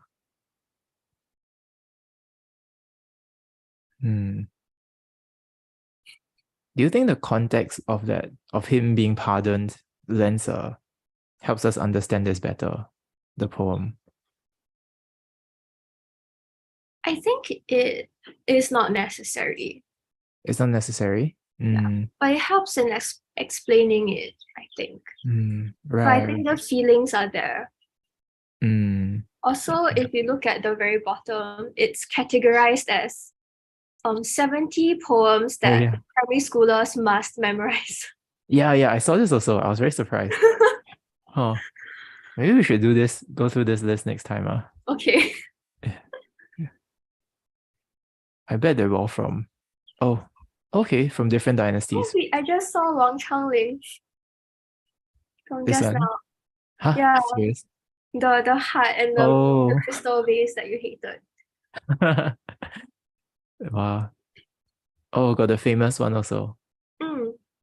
Okay, this is pretty cool. Could be fun. Yeah. We'll probably have read most of them lah. So just the. It says 70, but they're only 66. It's a literature class, not a math class. This isn't women in STEM. It's women in the humanities. Oh yeah, and the 300 Tang poems actually got 300 plus. Yeah. Yeah, Buy 300, get 20 free. Wait, who is this? Cen Can. I think he's famous. He's famous? Yeah. Oh, am I reading this time? Yeah. Okay, yes, I can. Yes. Okay, so Cen Can, 逢入京使, on meeting a messenger to the capital. 故园东望路漫漫，双袖龙钟泪不干。马上相逢无纸笔，凭君传语报平安。It's a long way home, a long way east. I am old and my sleeve is wet with tears. We meet on horseback. I have no means of writing. Tell them 3 words. He is safe. Okay. Isn't this kind of similar to the Wang Changling one? Which one? The if you cringe see one? people I know, then tell them that. Yeah. Yeah, it gave me the same feeling of like, but I don't feel this is as interesting. You don't feel it's as what? At first, I was like the 泪不干, I was like instinctive like cringe reaction. I was like, wow. It looks like something intense happened. Like, is this during the wartime, the rebellion or something?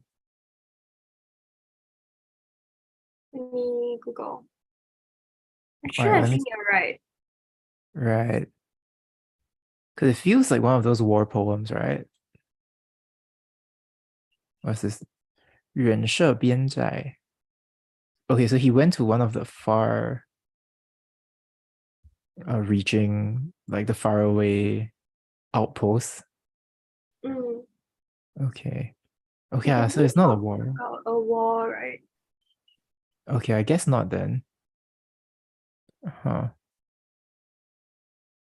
Were they not allowed to bring their wives with them to their like posts? Or is this just a temporary visit?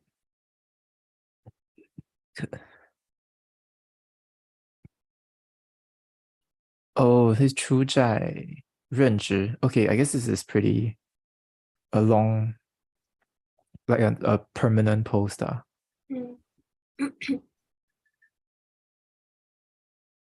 Oh wow, actually this is so sad then.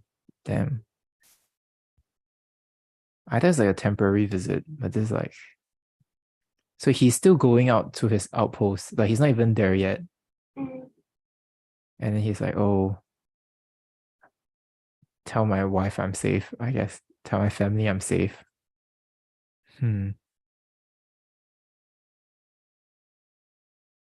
Wait, where does it say he's old?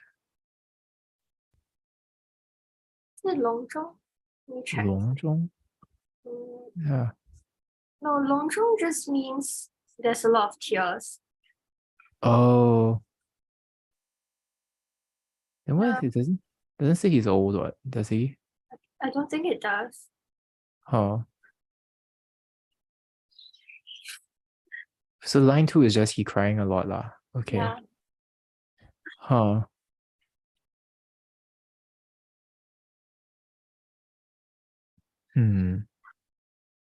I quite enjoy how he says that because they're on horseback, so there's no pen and paper. Like,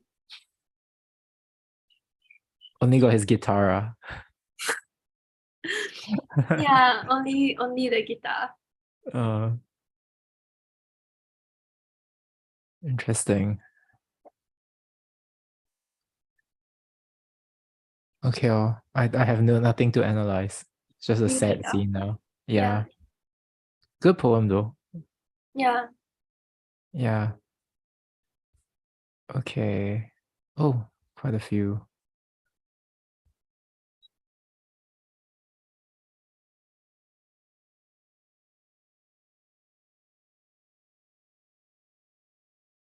They all just say it's very good law, right? Yeah. So very what?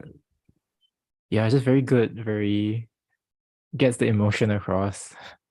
Oh wait, so the third from last says that because we're meeting on horseback, so we have no pen and paper. This is only good because it's written near the borders. If it were nearer to the capital, then it wouldn't be as marvelous. Why? Interesting. Still playing into the exoticized thing again. I don't see. Yeah, what's the difference? I don't understand. Maybe it's like because he's going so far away, so you find it believable that he doesn't have all of these things. Right.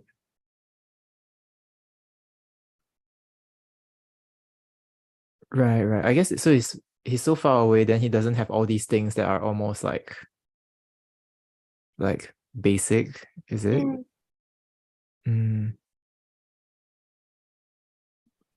Right. And I guess if he said that like in like the capital is like, oh, I forgot my pen and paper.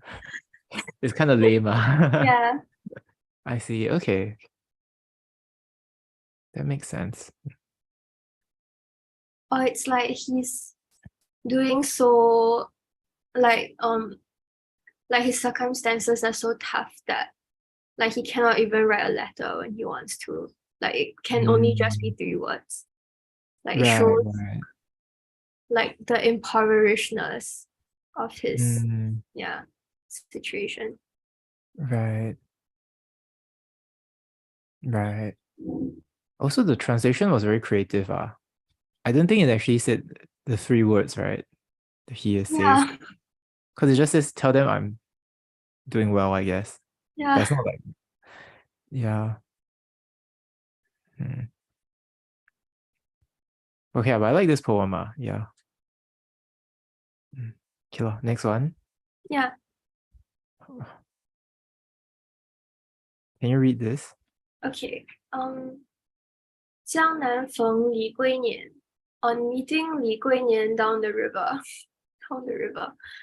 岐王宅里寻常见，崔酒堂前几度闻。正是江南好风景，落花时节又逢君。I met you often when you were visiting princes, and when you were playing in noblemen's halls. Spring passes, far down the river now. I find you alone under falling petals.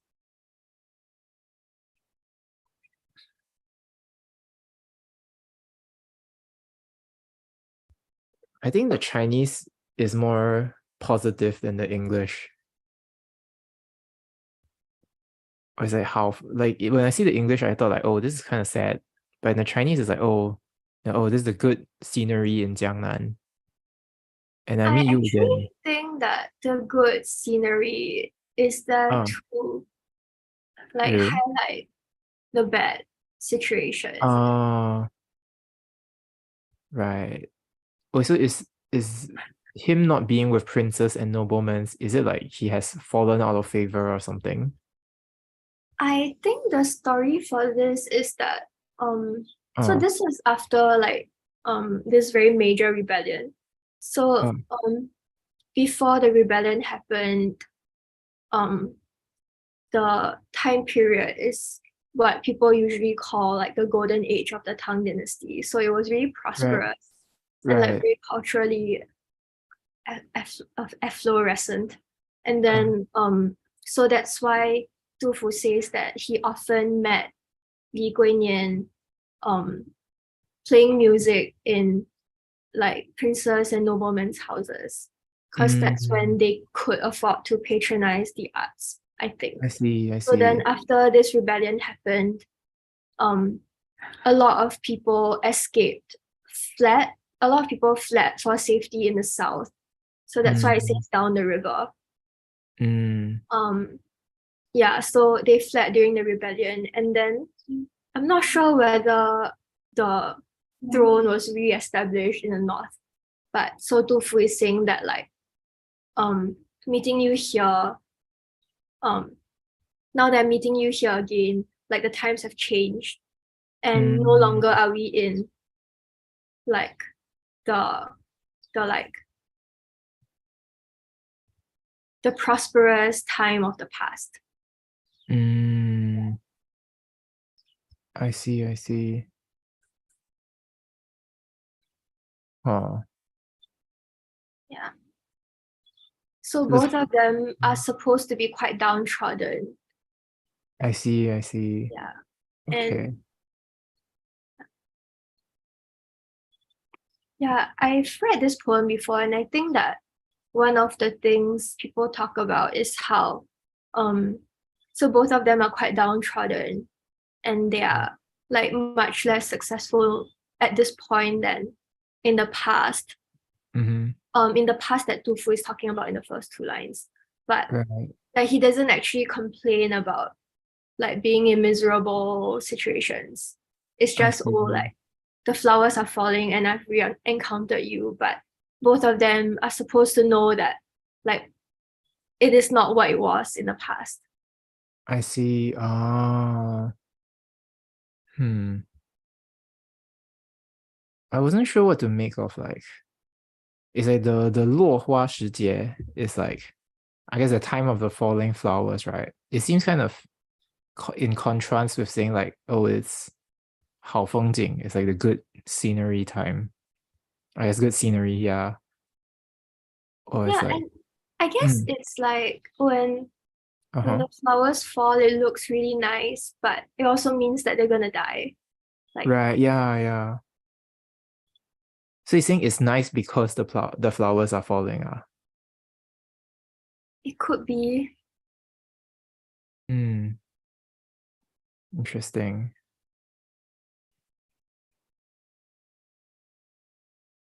or maybe it's like it's a beautiful time of the year, but I can still feel sad. There's still something to feel sad about. Right.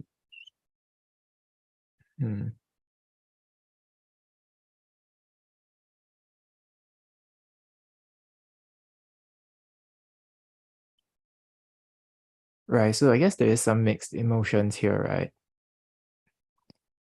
Yeah. So I guess the alternative to them meeting again in the downtrodden times, the alternative is that they're both dead. So that's Oh, okay. I guess better alive and sad than not alive. So it is a good time, and a lifetime is a good time. Yes, yes. Okay. Yeah, but I think in this poem, Du Fu expects you to know a lot about his background. I see. Like, what are you gonna do if you didn't know who Prince Qi was? or who Cui Jiu was, Yeah, who are those people? Just Ji Wang is a prince, Cui Jiu is an aristocrat, I see. like reputable man. I see. And Li Guinian is a music person, Oh, a I see. performer. Yeah. I see. Okay. Can we also read like even though you don't have the, I don't know, wealth, like you're not in the company of like wealth and like noblemen, but then there's still, at least there's still the beauty of the natural world. Some sort of consolation. Okay. Oh, I guess even without the patronage of the nobleman, like there's still Dufu who knows and admires you. Oh, that's interesting, right? Like even though you're no longer in the company of the rich and powerful, like I recognize you. Oh, that's interesting. Yeah. That's nice. Yeah. Yeah, if we both don't get into grad school, at least we can recognize each other. Touch wood. Yeah. No, don't say that. Actually, Yeah, I'm okay. really scared. You're scared, Yeah, I keep Yeah. I keep emailing my advisor for to let her know about my research proposal and like where I'm applying to. And then every reply to me, I'm like reading between the lines to try and figure out what she thinks my chances are. And then she types like 3 sentences, and then I'm thinking about it like for 2 days. Oh no. Yeah, it's really bad. I feel like I'm using my poetry skills on the wrong places. And then she's like, oh, I think this is very promising. And then I'm like, does very promising mean very promising, or is it promising enough? And is it better than greatly promising? Or is very promising simply promising? It doesn't mean anything about whether it's promising enough. Sounds more philosophical. My goodness. I think you should express your anxiety in a poem. In a Chinese poem? Yeah. Okay, I will try. But then you're gonna think that it's too straightforward. No, I think just don't tell me some pinxing nonsense. Okay, I'll try. Oh, okay. Yeah, we don't have to do it on stream. No. No. I don't know, I just think pinxing is a bit exaggerated. No, it's like, come on. But plenty of other people write about Ping. Your problem is with the scene. I have no heart lah. I don't know. Maybe it's because you've been reading too many good poems. You need to go and read some of the bad ones, and then you'll know. That you have it good right now. Right. That's true. We're reading like the top 300, right? Yeah, the top 320. Yeah, so that was like 299. So I'm like, oh, this sucks. It's not 299. Yeah, it's better than the other guy I hate. Yeah. Tricky one. I have to go in 10 minutes. Okay. Speak to another one. Yep. Okay. Did we already look at the comments for this? Oh, not yet. Okay, let's fast game. Most of them just say good, right? They also mentioned the declining times and that they are meeting in, I guess, more impoverished circumstances lah, right? Yeah, and okay, anything else you wanna pick from this or? No. Okay, let's just do the next one. What's next? This 滁州滁州西涧滁州okay, by Yingwu. 滁州西涧 at Chuzhou and the western stream. 独怜幽草涧边生，上有黄鹂深树鸣。春潮带雨晚来急，野渡无人舟自横。So when tender grasses rim the stream, and deep boughs trill with mango birds, on the spring flood of last night's rain, the ferry boat moves as though someone were poling.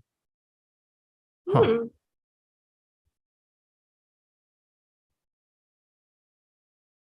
It's quite enjoyable. Yeah. It's just describing the scene, is it? Yes. I wonder if there's a backstory. There's a backstory?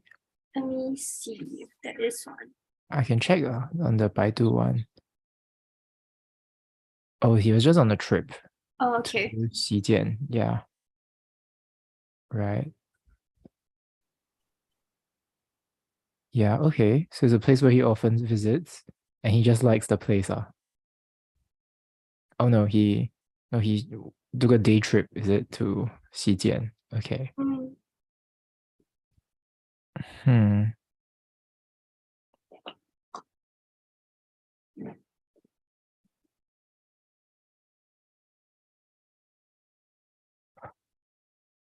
I don't know, it's just a nice poem.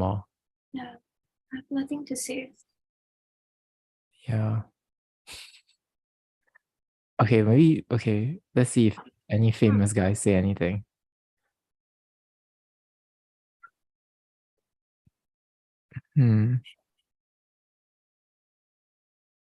Oh, is this first two lines and the second two lines are not related?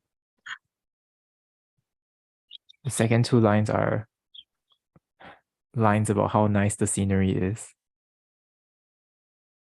What was this?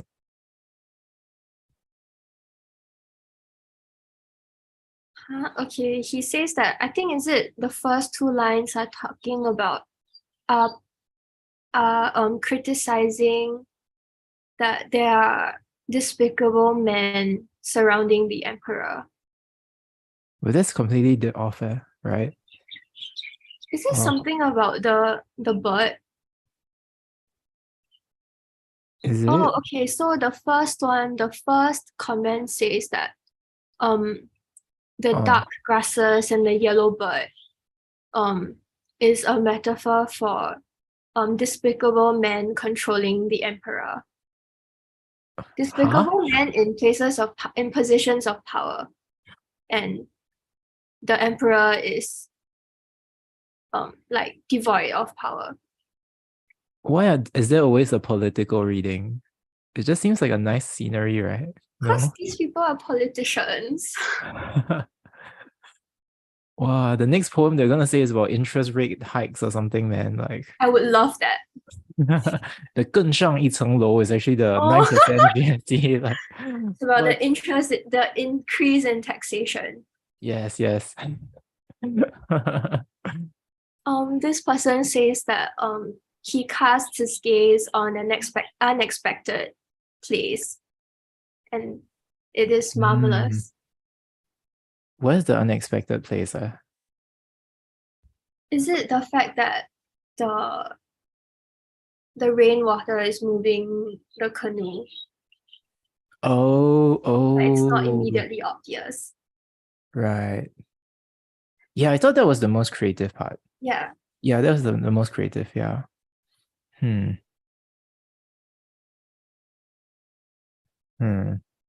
Oh, no, okay, I can kind of see why they're reading into the political, like, innuendo. Like he says, oh, I am the only person who sympathizes with the tender grasses that grow by the stream. I'm seeing something that everyone else isn't. Oh, that's what it means by he's casting his gaze where few people are. Oh, okay. That's pretty interesting. Yeah, I still think it's a bit too much. Yeah, I don't think this Huang Li is like the the devious people, right? That's kind of strange. It could be.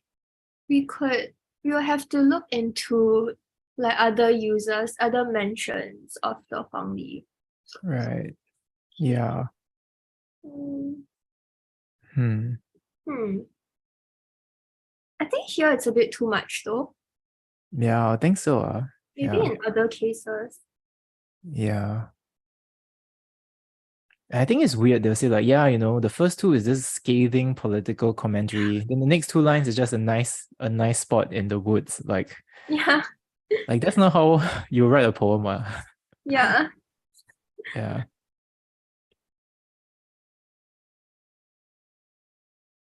Hmm.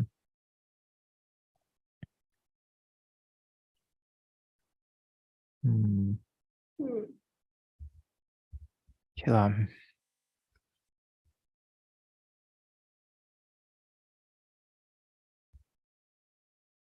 But you need to go soon, right? Yeah. I think we can do one more. Okay, I'll just read the last poem while you're checking out that one. So by Zhang, a night mooring near Maple Bridge, 枫桥夜泊，日落乌啼霜满天，江枫渔火对愁眠。姑苏城外寒山寺，夜半钟声到客船。While I watch the moon go down, a crow caws through the frost. Under the shadow of maple trees, a fisherman moves with his torch. And I hear from beyond Suzhou, from the temple on Cold Mountain, ringing for me here in my boat, the midnight bell.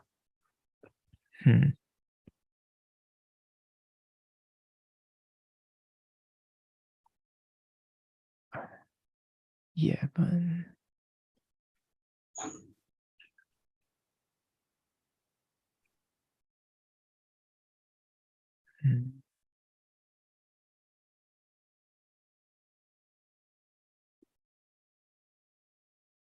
Can I find anything on the bird? Okay, law. Then never mind, law. No. Right. Yeah, this poem we read in class, right? Yes.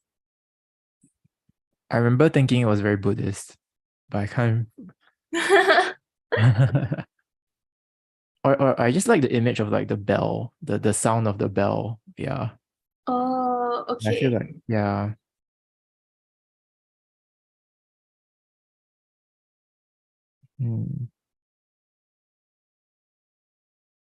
Yeah, I find it really interesting that he says the sound of the bell arrives in his boat and not like, oh, from my boat I hear the sound of the bells. Very interesting way of putting it.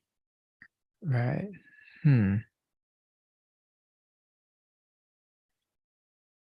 Yeah.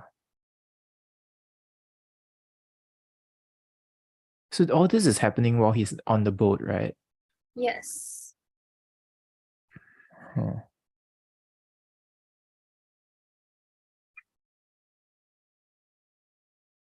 Well, I don't know what to make of this. Like, is there a meaning in this? Or it's just a nice scene? It could be both.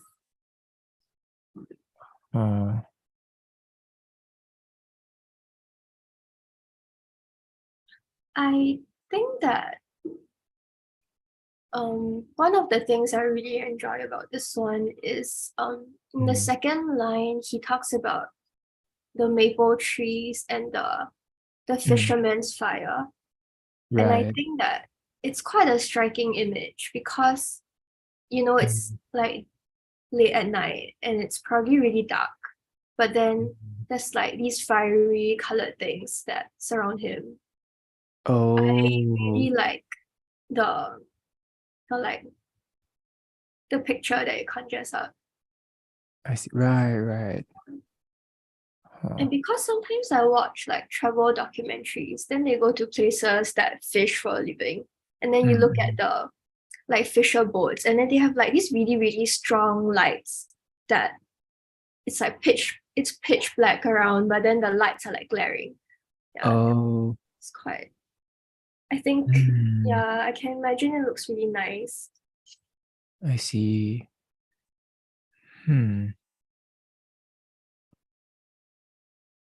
Yeah, and Hanshan Si, the temple on Coal Mountain, is an actual like attraction you can go to. Oh, really? Yeah, it's a really famous temple. Because of this poem, is it? Or It's famous for a lot of other things. Like I see. I think it was already famous when he wrote this poem. And then afterwards, I think there's a scene in the Legend of the White Snake that happens there. Ah, interesting. Yeah. Okay.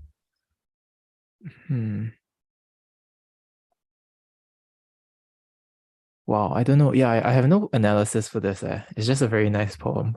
It is. Just okay, let's see what people say. Collect your thoughts on the Buddhist, Buddhistness. Oh, this is after the rebellion. Okay. Okay. But it's mostly about describing but it's also about worry about his country. Sure, okay. Okay. Oh,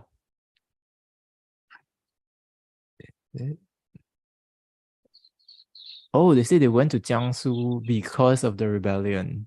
Yeah. Oh, is it? So that's why. Okay. And so it says that the royalty went to Shu. Okay. So that's Sichuan. And then some of the literati went to Jiangnan. I see. Okay. Is where Du Fu met Li Guinian in Jiangnan. Oh, okay. Interesting. It's the same event. Right. Oh, wow. Wow. Really a huge thing, this rebellion. It was very big. Yeah. Oh. Which one? Were you looking at this? Or I was just looking at the sheer volume. Oh, yeah. Huh. A lot of people are talking about the 对愁眠. Where is this? Is this 愁眠? The first line, second line. I go and see, Yeah. 将对愁眠. So he is trying to sleep on the boat, is it? Yeah, I think he cannot fall asleep, and then he's saying that, like, I think it's almost as if the maple trees and the fisherman's fire are laying beside him as he is having trouble sleeping. I think. I see. That's why there's the 对. Oh. Then he's having trouble sleeping, then there's a bell sound from the temple. I think, right, the having trouble sleeping is like why people say that he's worried about his country, because he's so worried that he has insomnia. I think it's because the bell keeps ringing. No, I think the bell only rings once. I see. Like once every hour, is it? Maybe. That kind, I see. Okay. And I think that the 对 pulls the trees and the fire really close to him, because they're actually outside of the boat. But then when you say that they're facing him as he sleeps, it makes them feel a lot closer than they are. Oh, that's interesting. Okay. So everything feels very close afterwards, would you say? Yeah, like drawing. That's why and that's why like you said, the sound of the bell comes to the boat and not that he hears the bell, right? Yeah. I see. Okay. Oh, that's interesting. Okay, I didn't notice that at all.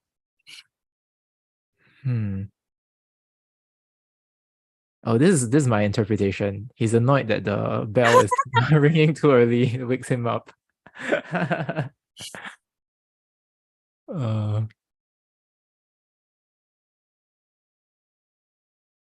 guess it'd be very funny to read this as like a alarm bell poem.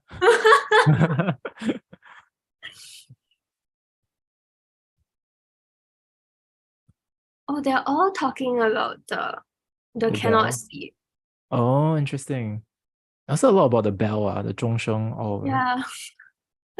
Huh. I totally missed the cannot sleep part. You were only thinking about the Buddhist bell. Yeah. And the mountain. Also, this person says that Oh. the marketplace in the city must be very, very bustling and noisy. But where the poet is, you can only hear the sound of the bell. So this brings out the desolation around him. Right. Because you say it's already a famous poem, right? Yeah. I see. But is it desolate because of the rebellion or? Not sure. Huh, interesting. Maybe he's just choosing to escape somewhere quiet for one night. Right. Maybe. But it's also the middle of the night. Why would people be bustling? It's true. Huh. Interesting. Okay, is a place where usually there is these things, maybe. Okay. Anything else? No. Okay. Yeah, this is a good poem. I wish I allocated more time for this. Yeah. You can reflect on this at the beginning of the next stream. You have 1 week to think about it.